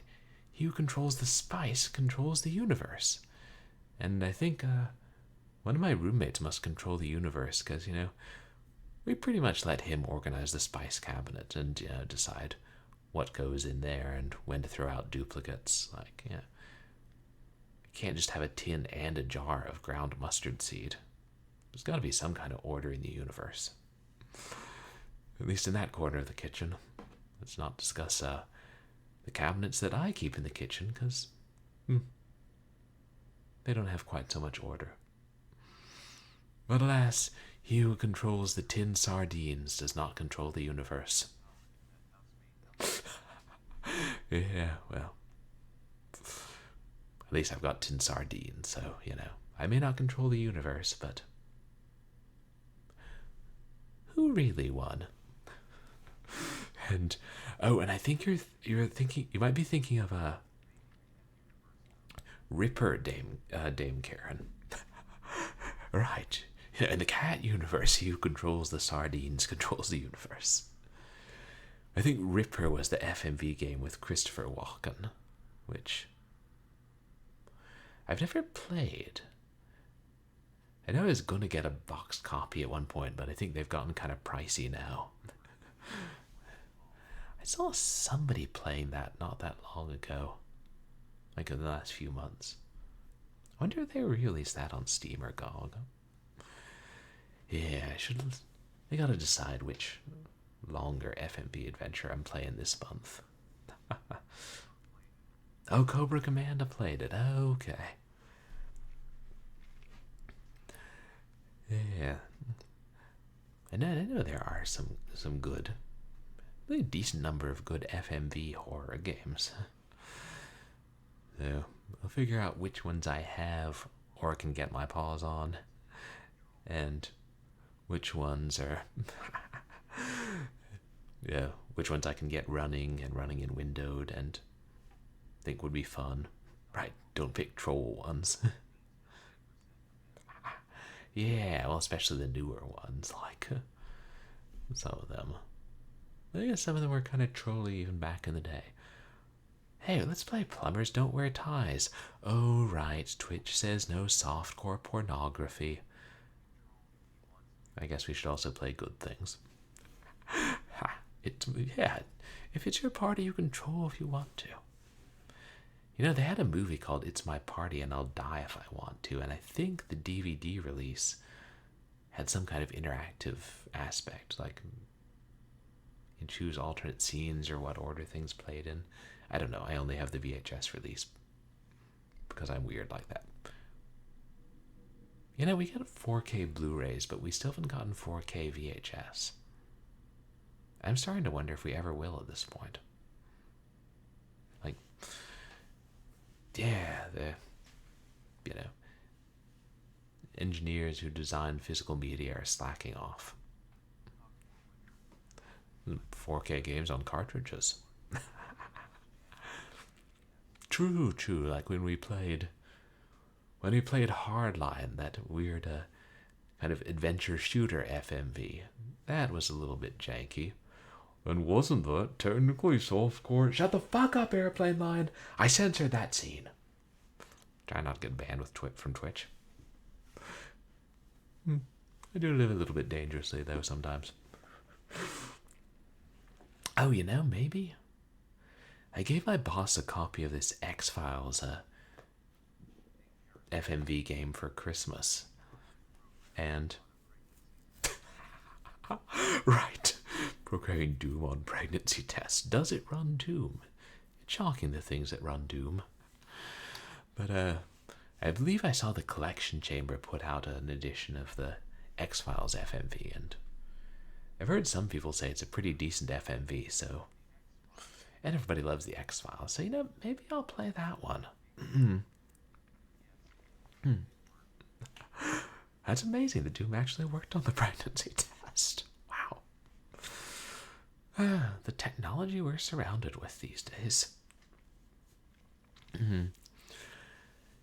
So yeah, I might do Suburban Mysteries, Labyrinth of the Past on Wednesdays, and X-Files FMV on Sundays going forward. Oh, mostly Wolf played it. And did he enjoy that one? Because also, I love the Collection Chamber. It's such a great site, and, everything will work perfectly, as soon as you download it from there. That was how I ended up getting Nightmare Ned to work, as I just downloaded the Collection Chambers version. And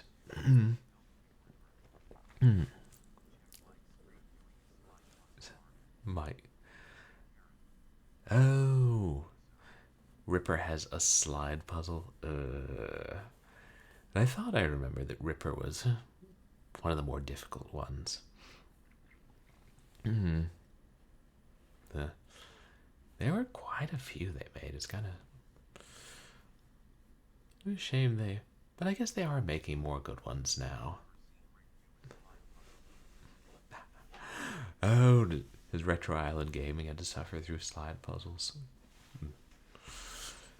Unfortunately, they come across them a couple times on stream. Or maybe that was that Korean FMV the only one? Nah, I know I did. Maybe I know one of the Nancy Drew games has slider puzzles, but I can't remember if it was one I played. I'm sure some people enjoy them. I mean, that's why the physical slider puzzles sell. I'd just be like, let me just lever the piece off with a screwdriver. There.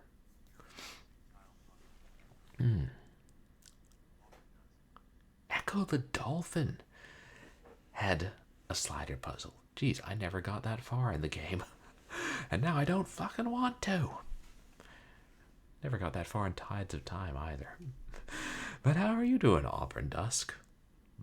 Blackmore Manor was the Nancy Drew game with the slider puzzle. I haven't played that one. I think I just I saw a Pushing Up Roses review that was calling them out for that.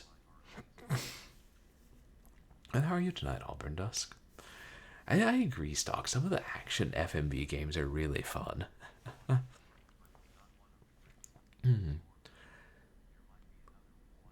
Because I know I've played a couple of those, like I played Crime Patrol. The FMV rail shooters can be great fun. I played Lethal Enforcers too, but I guess that's not really FMV. That's just, digitized actors. But I guess you could count that Choose Your Own Nightmare game as FMV. But, Icicle Creek with the fox and the geese. I haven't. There's somebody else, or maybe it was you, Auburn Dusk, mentioned a puzzle with fox and geese. That's a different kind of sliding puzzle. And I haven't played the Gabriel Knight games, Dame Karen, but we were just talking about it earlier because last stream I finished Grey Matter, which is one of the later games by the same developer. And I enjoyed it. I thought it had a good story, and I like the characters. Yeah, there's some interesting characters. But I did wonder about I was thinking about the ending. It's pretty. I shouldn't discuss it too much because spoilers. But yeah, Grey Matter's worth playing. But I know the Gabriel Knight games are supposed to be really good, and several people have said that the second one, which is the FMV one, was extremely good. And I've seen reviews that say that, and Ghoul Babe was saying that, and I think Scruffy Pigeon from Hell was saying he enjoyed it. And then when I see the third Gabriel Knight game, I'm like, these graphics, no. I like the graphics of the first two games better. I think they aged better. But have you played the Gabriel Knight games, Dame Karen? It's one of those series I definitely want to play. Oh, it had Mark Hamill too. I don't think I knew that. I knew Tim Curry was the voice. Wow. Yeah, I'll probably play through the whole series, but maybe I'll try and line it up so we play Gabriel Knight 2. Yeah, I've seen people was playing through some of them, and they do look like great fun, especially the second one. And I've heard the first one is a really great example of slow burn horror. Oh, some FMV games don't like highlight the stuff you can interact with. Yeah. And then if they're sloppily programmed, yeah, that can be real frustrating. At least with Hardline, you know, when you could interact with something in the adventure mode, the cursor changed and let you know really clearly. I appreciated that. And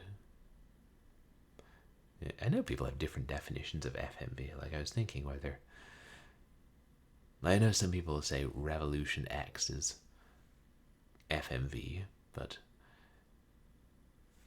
I don't know, it feels like it was just, you know, clips of actors superimposed over the background. That's not really FMV the way that something like Mad Dog McCree would be.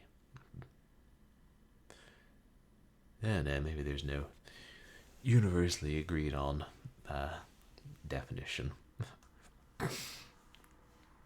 Then, yeah, leaning towards playing the X-Files one this February, but I'll see. Maybe I'll decide on doing some other one. And I guess if I'm doing 2 adventure ones, I should try and do 1 action one. And so the more action-oriented FMVs is cool that you can just finish them in 1 stream. Yeah. I like those shooters a lot, and I know there are others that are like FMV fighting games. And I have one for the Sega CD, but I don't have a Sega CD. I don't have the game with me. So maybe I won't play it. I know there are good Sega CD emulators for the computer. What am I thinking of it? Yeah, I mean, I've only played the demo of the first Max Payne, but I don't think so. Like, the cutscenes for that were just like still images, and yeah, that's a good question. If it's like, is it counted an FMV game if it's got if the cutscenes are FMV, but it's not, you know, the gameplay is an FMV, like you know, Command and Conquer. Which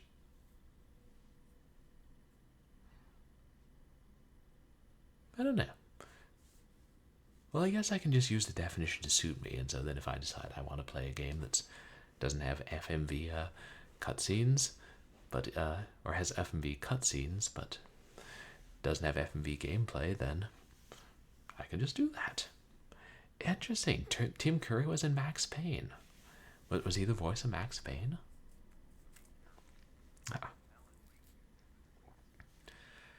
Oh yeah, I've seen some clips of that and people playing it. It's amazing that A, they finally finished Alan Wake 2, and B, they're using FMV and, you know, not an indie game, but in like a big budget game like that. That's so neat. That I was thinking of streaming Max Payne at one point, but I couldn't get the CD-ROM to work on Windows 10. Oh, right, in Command and Conquer, right. Because I kind of know the guy who did I think he directed the FMV cutscenes from Command and Conquer, and like some of my friends were sharing clips of Tim Curry from Command and Conquer on Facebook, and I told the guy, yeah, just so you know, people are, you know, sharing your work on Facebook. You've gone viral. Yeah, I think that was the last series to use FMV, unless I'm mistaken. But yeah, FMV means when like you don't use sprite models at all. You attach them to the frame. Right, and like, yeah, like, I wouldn't consider things like Mortal Kombat or Lethal Enforcers to be FMV. Mm. Oh, that's sad. James McCaffrey, who voiced Max Payne, just passed away recently. Wonder if he was related to Anne McCaffrey. It's probably not that uncommon of a name.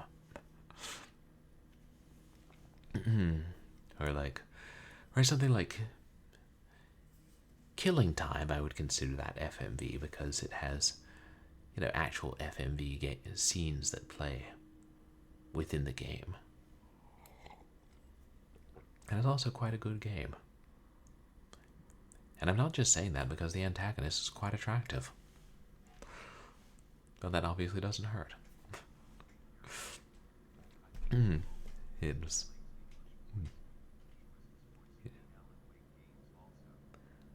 Oh, it's Sam Lake's voice in the Alan Wake games. I haven't played any of the Alan Wake games. I think they're all on Windows now. And I think the first two were only on Xbox or Xbox 360 for a while. God, I can't remember. But it is wonderful that so many things eventually do get ported from console to Steam. Even if it sometimes takes years. I saw there was some Laserdisc game that I think was never finished, but then they found, or was never released, but then they released it on Steam. So that looked pretty cool. And it's good they're preserving those things. Okay, like when I thought the second one was a DLC, it was like Alan Wake's American Nightmare or something. I think that's it, but that doesn't sound. It sounds like I'm confusing two things. I think that's it. Yeah, An American Nightmare in London. Okay, that is it. Yeah, when I hear it, I think, oh, that can't be right. That's too close to American Horror Story. Then we get American Nightmare Coven, American Nightmare Asylum, American Nightmare The Colony of Roanoke, American Nightmare A Cheese Factory. Lots of American Nightmares.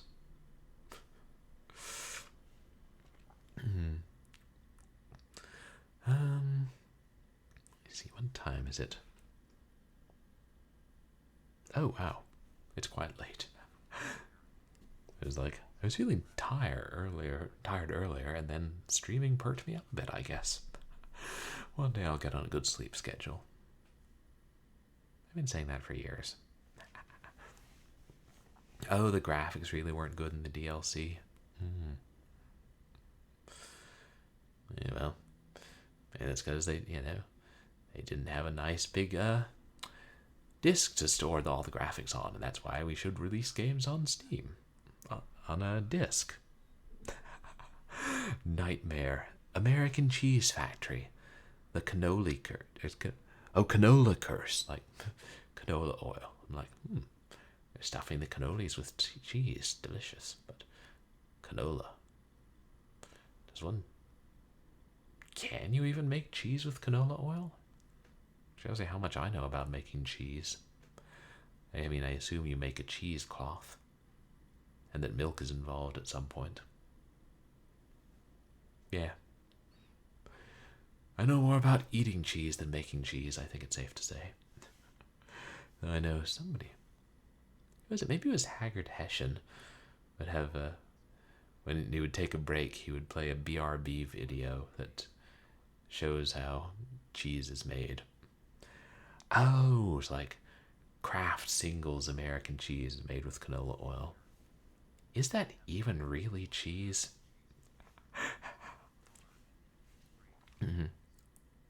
Oh, right, like Cheese Whiz. I don't know, is that considered American cheese, or is Cheese Whiz different? What color is American cheese? It's one of those things I never think much about cheese color. I guess I just figure it's all white except cheddar, which is dark. And blue cheese, which I'm going to go out on a limb and say is blue. But as we've learned from our experience with blackberry wine, you can't always go by that.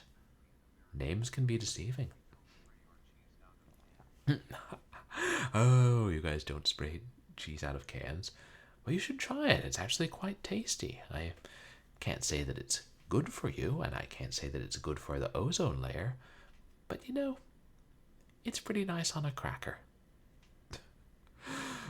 And yeah, when I think of American cheese, I always think of like the pre-sliced, individually wrapped ones. Yeah, they're probably terrible for you and terrible for the environment. All that plastic. Oh.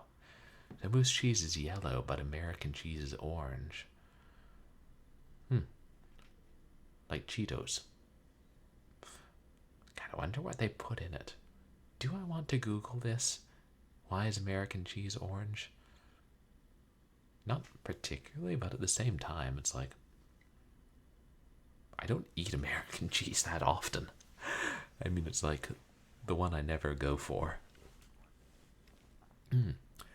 Oh, brie is actually white. Ah. So, yeah, I've seen brie. I did think it was pretty pale. Oh, and cream cheese. I bet cream cheese is actually white. Damn it, now I'm hungry. To be fair, I often am. I don't have any cheese. I cleaned out the fridge from the old place when we moved, and I haven't bought that many new groceries, even though we brought some of the stuff over from the old place. Most of the cheese was expired. And apparently that's one of those things you're supposed to abide by expiration dates,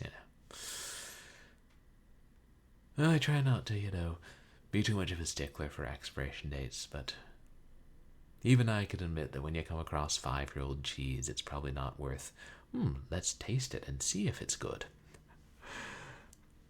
Okay, so the mold makes the brie white. Or does it make the American orange?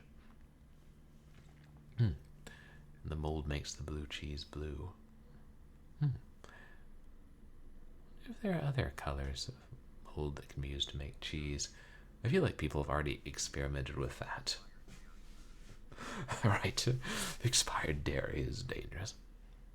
Although I find yogurt, there's usually a bit of leeway. Like, if the yogurt that hasn't been opened and it says it expired, a week ago, then it's probably safe. But yeah, it's like, cans, you're good for a couple of years. Dairy, yeah, that stuff actually does go bad. So some cheeses age like even up to a year. Wow. I feel like I've heard of that before, like aged cheese. Do they bury it in the ground sometimes, or am I making that up? I don't know, maybe that's wine. They age wine too. Interesting. So blue cheese, is it like an unappetizing color of blue? It's not like the color of nice wholesome blue food like, I don't know, blueberries, which are a lot darker than blue cheese.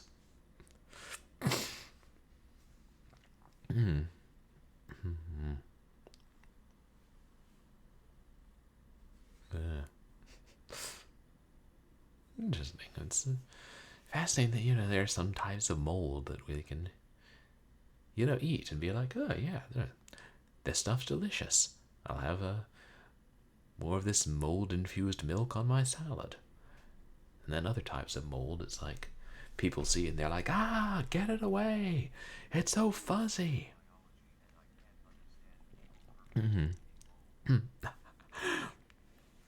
All right, if you studied microbiology, you probably have a better idea of what mold can do to us.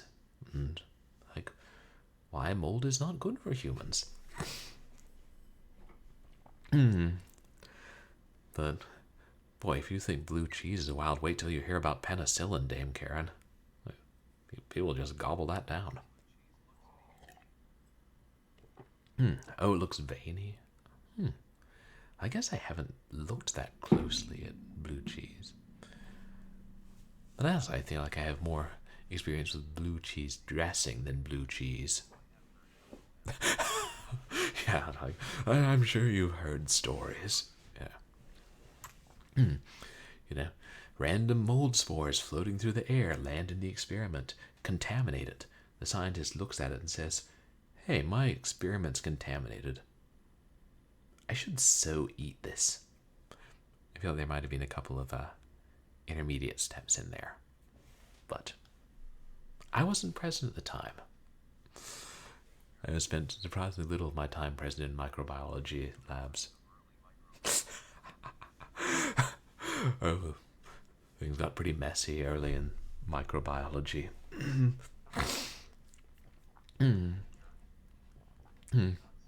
Feel like... Oh, yeah, that's bad. Like, for the science, I should inject my servants with this. It's like, I feel like we're rapidly approaching the, Poor Things level of science. Because I recently saw that movie and very much enjoyed it. But that's how we learn. That's how we gather scientific data. You can't just, give injections to rats all day. Someday you gotta move up to humans. And if you've got a supply of humans in the house... Yeah. If you want to be, if you want to eat your own experiments, I guess nobody can stop you. It's like when you start serving it to everybody, like if you have a dinner party and it's like, yes, this is chicken cordon bleu. I assume it is named cordon bleu because it has blue cheese. And then your guests are like, this blue cheese sauce tastes slightly different. Did you use a different type of mold? And the scientist is like, that's a good question. Do you feel like your bacteria are dying right now? The guests are like, what? And the scientist's like, what? Who wants pecan pie? What do they put in the pecan pie? That's a real question. Well, it could be something that prevents hair loss. Or it could just be pecans.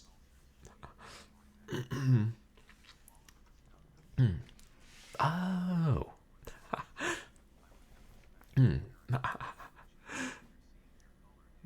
The Nobel Prize winners discovered that stomach ulcers were caused by bacteria. And then so did they swallow the bacteria and then use antibiotics to cure it? Oh, is your name Blue, Dame Karen?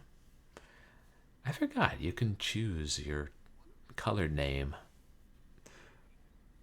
A piquant experiment. Good one, Auburn Dusk. And quite delicious. Yeah, I know. Oh yeah, it's Big D has a custom a font color for his name that doesn't want anybody to use. It's like, and I said, well, we should name that color. It's specifically Ihor green, and it shall be known as that throughout the world. Eventually, we'll run out of names for colors. Don't know how many millions of them are. Oh, okay. Like, I never messed with my name color. I'm just like, the Twitch gods will give my name whatever color they will. Sometimes it's yellow, sometimes it's black. Sometimes it's mauve, sometimes it's sable. Sometimes it's cobalt. Sometimes it's chartreuse. Sometimes it's wisteria. Sometimes it's Bartlett. Oh, I'm sorry, I thought we were naming colors after types of fruit. I can't keep up anymore.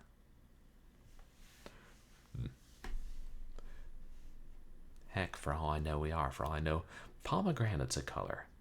A nice shade of rhubarb.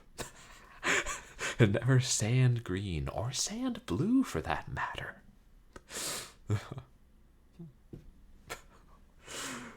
I suppose that would be humorous if there were a certain shade of green that we specifically called sand green, even though sand wasn't green. I feel like that's the way that somebody would mess with people. I'm starting to think that Legos aren't set in the real world. Auburn. Oh, is your name actually auburn colored Auburn Dusk? Because that would be hilarious. Didn't think of that, but it would make perfect sense.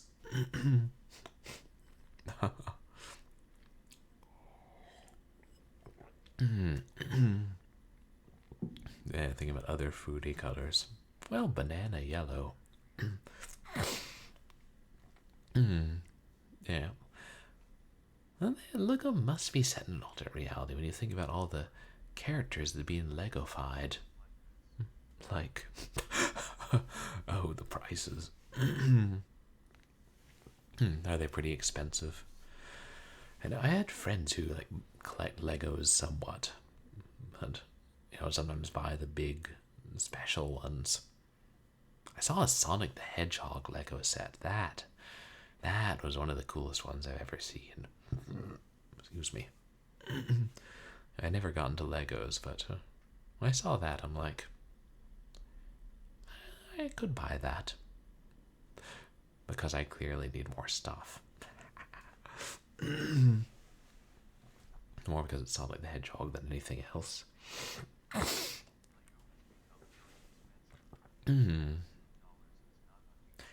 Hundreds of dollars for a Lego set. Jeez. Back when I was a kid, they made good birthday presents. It was like, oh, you got invited to little Stevie's birthday party and don't know what the hell to give him? Give him a Lego set. Hey, here, it's some kind of truck that you can build. Yeah. Oh, and the Lego ghosts. I always liked the Lego ghosts when I was a kid, because I liked everything ghost related. Maybe that's kind of strange now that I think about it, and yet here I am years later, playing games about ghosts.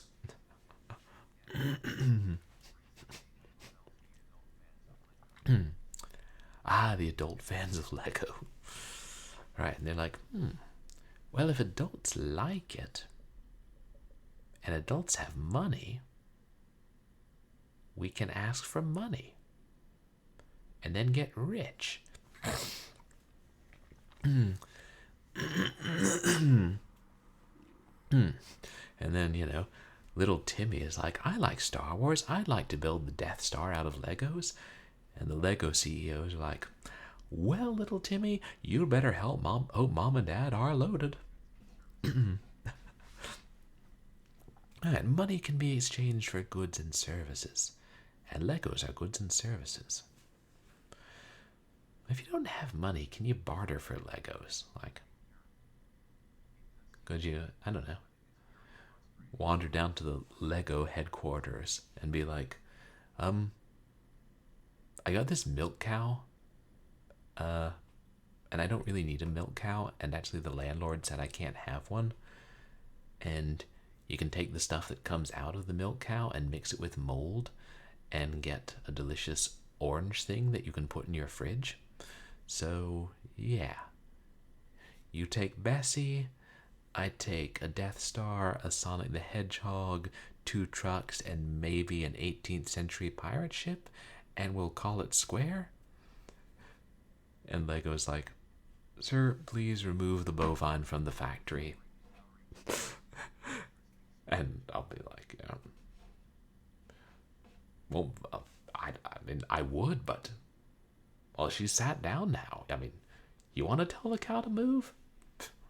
She's got a mind of her own, and I think she likes it here. Y'all better get some alfalfa. Here, yeah. You throw in a Star Wars set with Darth Maul, I'll throw in a bale of alfalfa.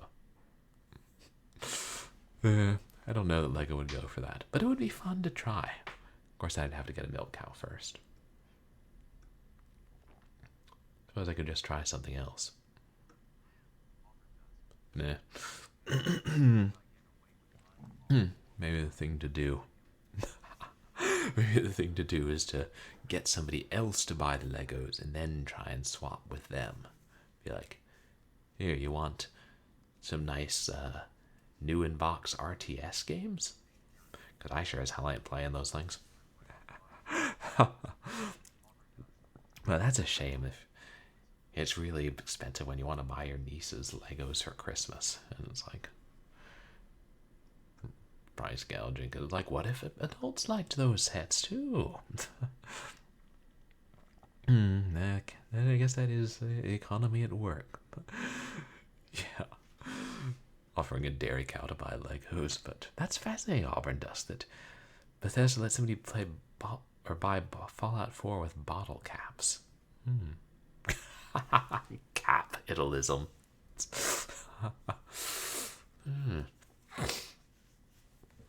Wonder if I could try that. Probably not. Sounds like a fascinating story, though. You know, in California, there's a nickel deposit on, like, or nickel or dime deposit on, like, cans and bottles. I wonder if I could take a bunch of used cans and bottles into a GameStop and be like, can I use these to buy one of your DVD-ROM games? And they'll be like, we stopped carrying DVD-ROM games in 2019. And I'll be like, well, fuck you too. And then I take my bottles and cans out because GameStop doesn't deserve them. Unless they let me use them to buy used console games. Even console games are getting expensive. Maybe not as much as Legos, but when I was trying to get my sister games for, she got a Switch, and I was trying to look into what to give her for Christmas. I was like, so I know they came out with a Ninja Turtles game compilation for the Switch. How much is that? And the guy at GameStop was like, that is $120. And I was like, surely you joust. And he's like, no, that's the price, $120. And I said, I thought I saw it here for $30, like before. And he said, yeah, that's the used price. New, it's $120. And I was like, in what twisted universe would you lead with that and then not volunteer the used price? Why does GameStop exist? Because of the used games program, which they've had since like the 90s. Come on. Chump. Yeah, game store clerks. He's like, do y'all make commission or something? Is that what's going on here? Like, jeez. I wouldn't pay $120 for a big box PC game. Well, okay, maybe if I found the last half of Darkness Reboot in a big box, I'd pay $120 for it. But yeah, it's prices. And 10 cents. Okay, yeah, Auburn Dusk. So if I got the big bottles or cans that have the 10-cent deposit, I could just bring in like 200. That's more manageable. Of course, I'd have to store them somewhere while I was saving them up and trying to drink all those, 24-ounce beers and 2-liter sodas. And I feel like I might rush to get through them because I wanted to hurry up and get to the game.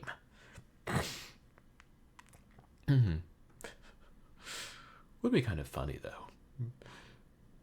That'd be a fun series of YouTube videos, like try and, pay for things with empty cans and bottles, and just see people's reactions.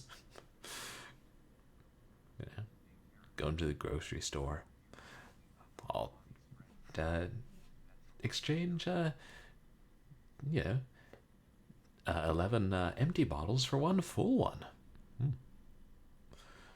Of course, sometimes the grocery stores do accept the cans and bottles as give you back the cash, but not enough stores. Yeah, that would be pretty heavy. Like even plastic and aluminum, which are light, hauling 200 around takes a little muscle. I guess that's a good way to build muscle. The build muscle is hauling around empty cans and bottles.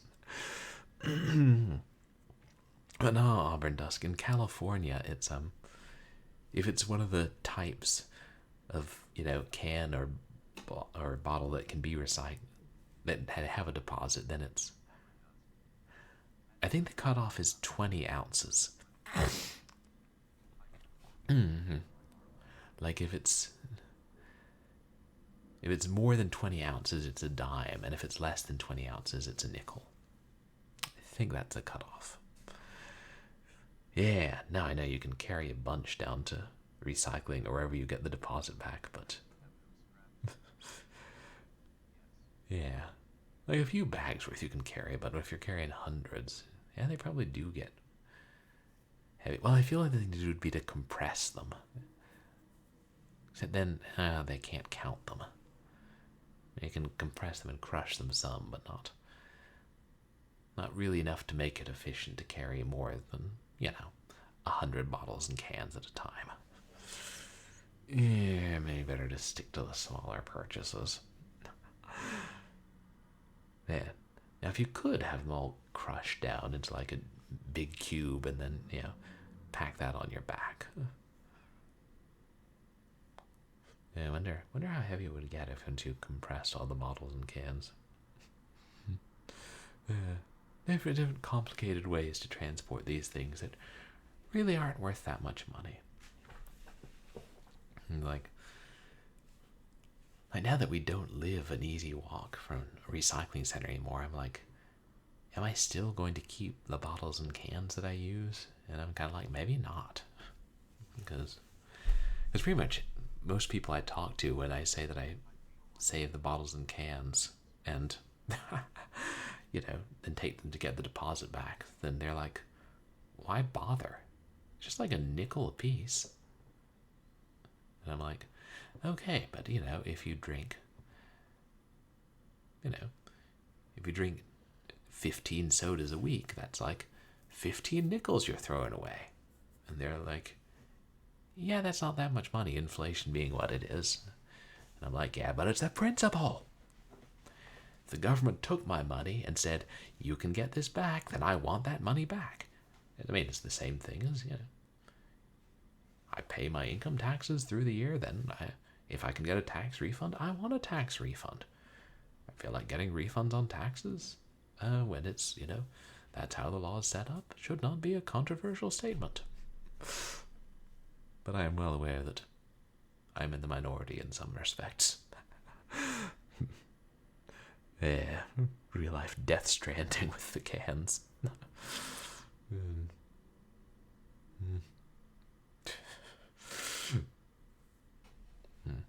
Also, recycling is just so easy in California. Like everywhere has a recycling bin, so it's like you don't have to, save it up and drive to the recycling center yourself, like you do when I was back home.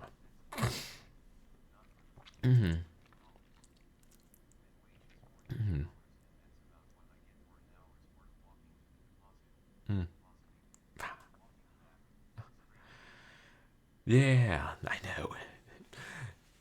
It's like, it comes out to minimum wage, and it takes so long to save them up, and then, if you're walking down, it was really convenient. In our old place, we were literally 2 blocks from somewhere where you could take all your recycling and get the deposit back. So if it's when it's that convenient, or if it's like our local store is one where you can take them and get the deposit, then that's one thing.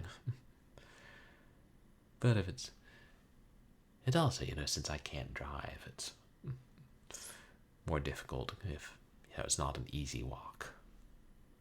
And then I'm like, do I want to take 3 bags of cans on the bus?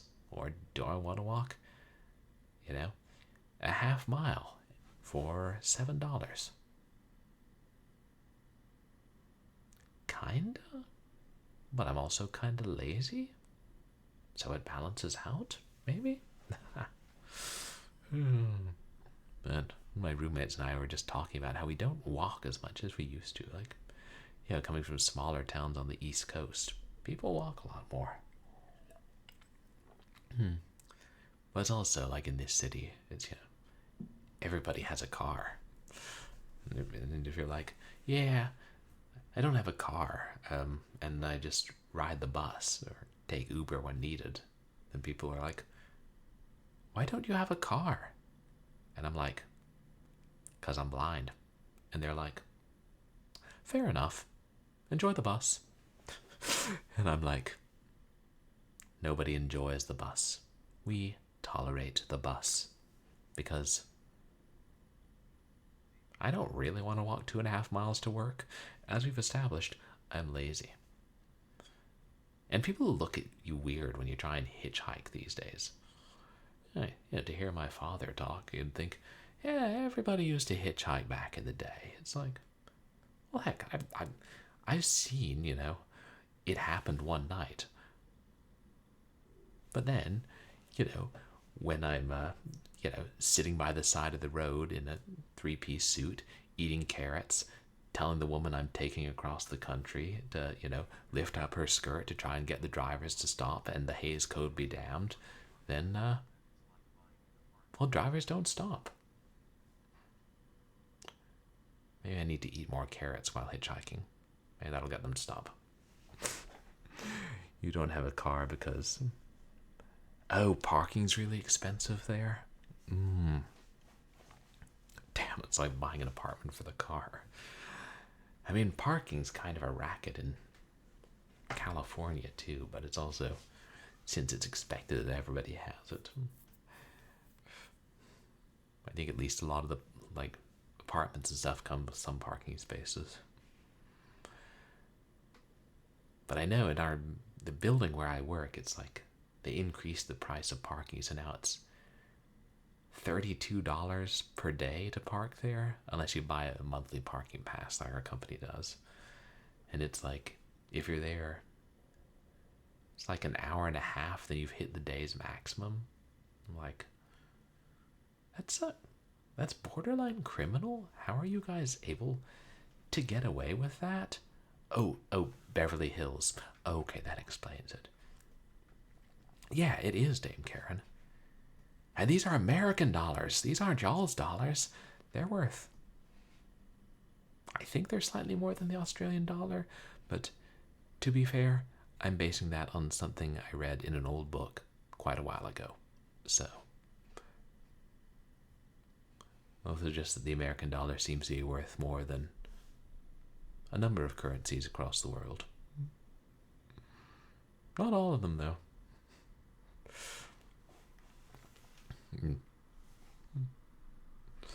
Yeah, like how in books they would have different prices.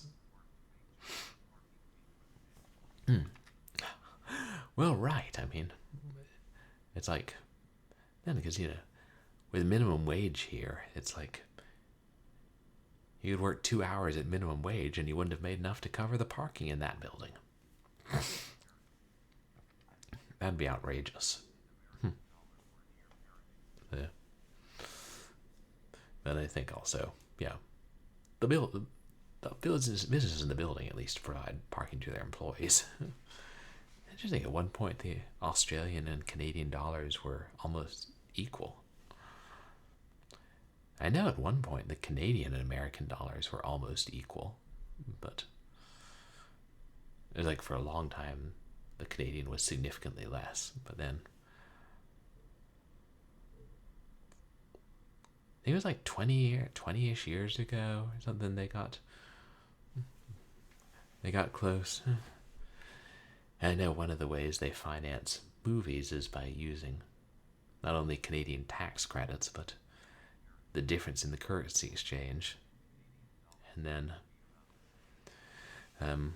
filming in Canada. Okay, so Australian and Canadian dollars are pretty close. I don't know. Maybe there's some scheme throughout the Commonwealth countries to keep the currency pretty near to each other. But, I remember you guys got rid of pennies, didn't you? I think one time when I showed off an Australian penny on stream and was like, damn, this thing's massive. How can they afford that much copper? But no, I'd read that Canada was talking about getting rid of the penny. Of course, at one point they were saying the United States might get rid of the penny. And I'll be like, the United States is going to change something. Yeah, that's going to take a little while. Can't believe we got rid of half pennies.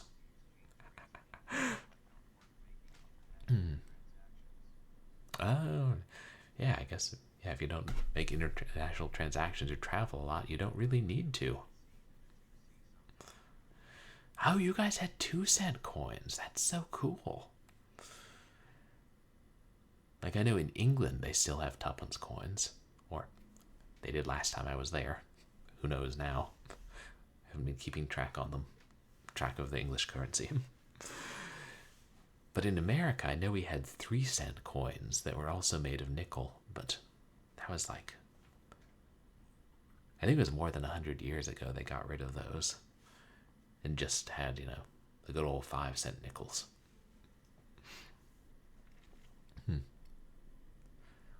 Yeah. Weird. That's good. England's nice and dependable. But, I don't know. I mean, they did that whole thing where they got rid of their pound coins and put out new pound coins a few years ago. I know, because I had, like British friends who were in the US, and I'm like, shoot, I've got some sovereigns left over from when I was studying abroad. They're not going to be worth anything. Like, let me mail the sovereigns to you, and you can use them when you go home to England. Because, you know, don't want to let them go to waste. Don't want to let the government just keep that money. I'm not sure if that's exactly how it works. But, yeah, England opting out of the EU. You're like, no, we think we'll keep using our currency, thank you very much. It's worked for such a long time. And the EU counters with, didn't y'all completely redo your currency like 25 years ago? And England replies, oh, sod off. If you keep up that tone, we're leaving the Union. And then where will you be? Well, the rest of the European Union will be right where it was. In Europe. Unless England kicked them out of Europe. I feel like we're getting a very strange alternate history. Or alternate future. But yeah, how would the 20th century have been different if Great Britain conquered Europe and drove the inhabitants of the other countries out to, I don't know, Russia? The Middle East? Greenland? Yeah, I'm sure Greenland wouldn't mind. Oh, right, yeah, I mean, they still, even though they were in the EU, they still had their own currency. But they left anyway. They were like, no, we're not in for a penny, in for a pound, because we're keeping the pound. Right, you know, they did enough conquering. I feel like after they gave up all their colonies, there's no sense making a move on Europe. They'd just be like exchanging one for another.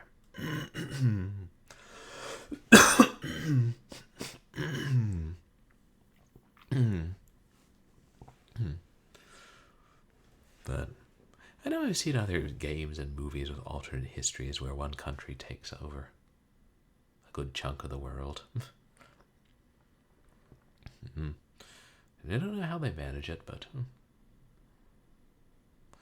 well, England certainly managed to take over a good bit.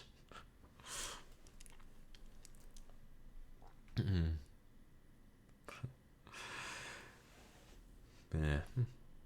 It could be fun, though. Alternate histories in Europe. How would things have turned out?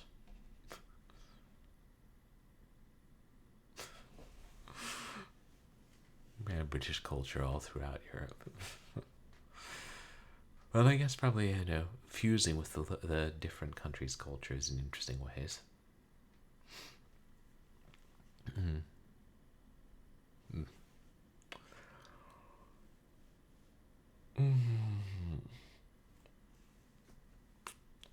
I should probably.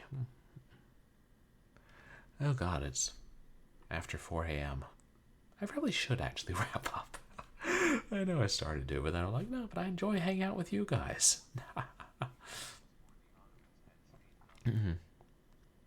Oh, yeah. That'd be interesting, yeah. If the Egyptians or the Ottomans had stayed dominant.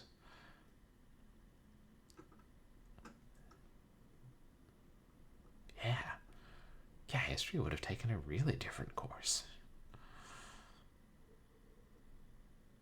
That's a real, you know, can of worms when you think about, you know, how history could have been different, yeah, in so many different ways. And how we ended up here. Sometimes by the most random chance. I guess that's how the world develops sometimes. Crazy chance.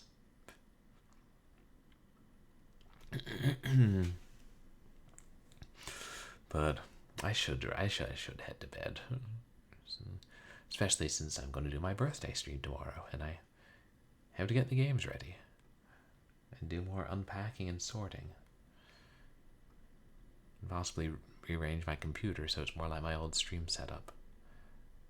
Maybe go back and do more cleaning at the old house. Maybe do grocery shopping. Maybe get started on my taxes. Maybe change my address to different places. Nah, I think baby steps, one thing at a time. First we deal with playing arcade games on Twitch. Then we deal with buying food so we don't starve. And then we deal with our income tax. Eventually.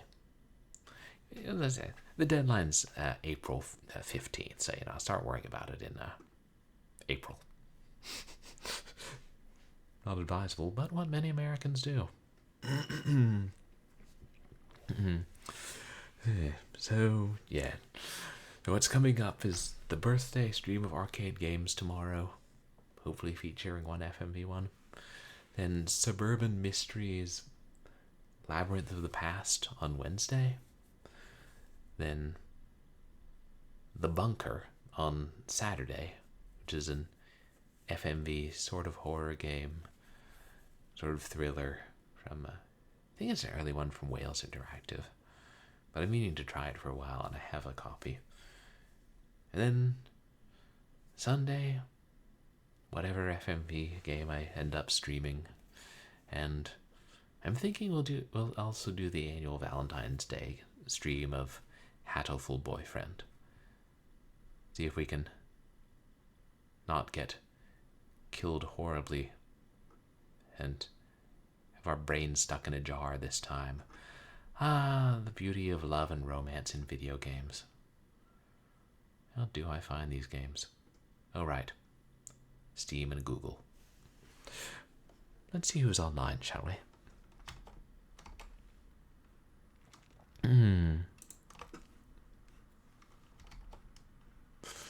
Used to be I would find the games just by browsing various game websites, old freeware sites.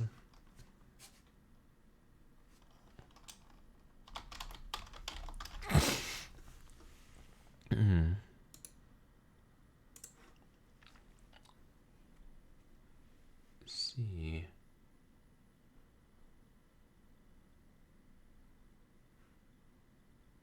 Never rated her before.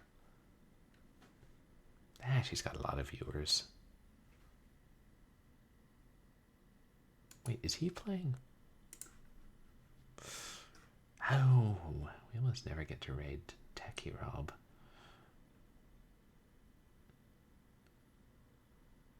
Oh, Fire Broadside's on.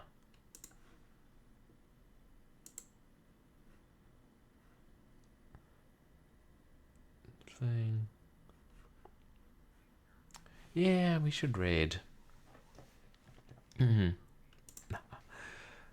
Oh yeah, Half-Life.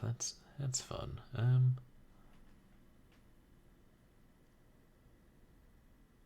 Should raid. Hey, no, I don't think I've ever gotten to raid Fire a Broadside before. We should go. They're playing We Are Billions, which appears to be some type of RTS game. I do not partake in the roots myself, but they're interesting to watch sometimes.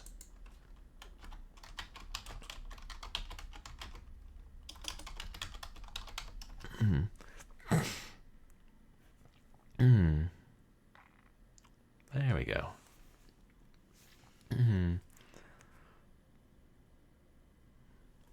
Hey, thank you guys again for coming to hang out and watch me play random, strange, and free FMV games, and then ramble on for an hour afterwards. Good more night. At this point, definitely stalk. Thank you. And thank you also to everybody for the raids and the resubs and the lurks and everything. And yeah, you guys can follow me on Twitter and MySpace, where I post stream announcements, polls, and random thoughts. Oh, I should put up a poll to see if people want me to extend the community challenge, since I know I missed a bunch of streams. Shoot, I should have put up a poll to help pick some of the games for the birthday stream tomorrow. Oh well. And oh yeah, and you can find VODs of my past streams up on YouTube. I just uploaded the Donald Duck one yesterday. So I hope everybody has a good night, get some rest, hope nobody takes you a hostage, say hi to Fire Broadside, and I'll see you soon.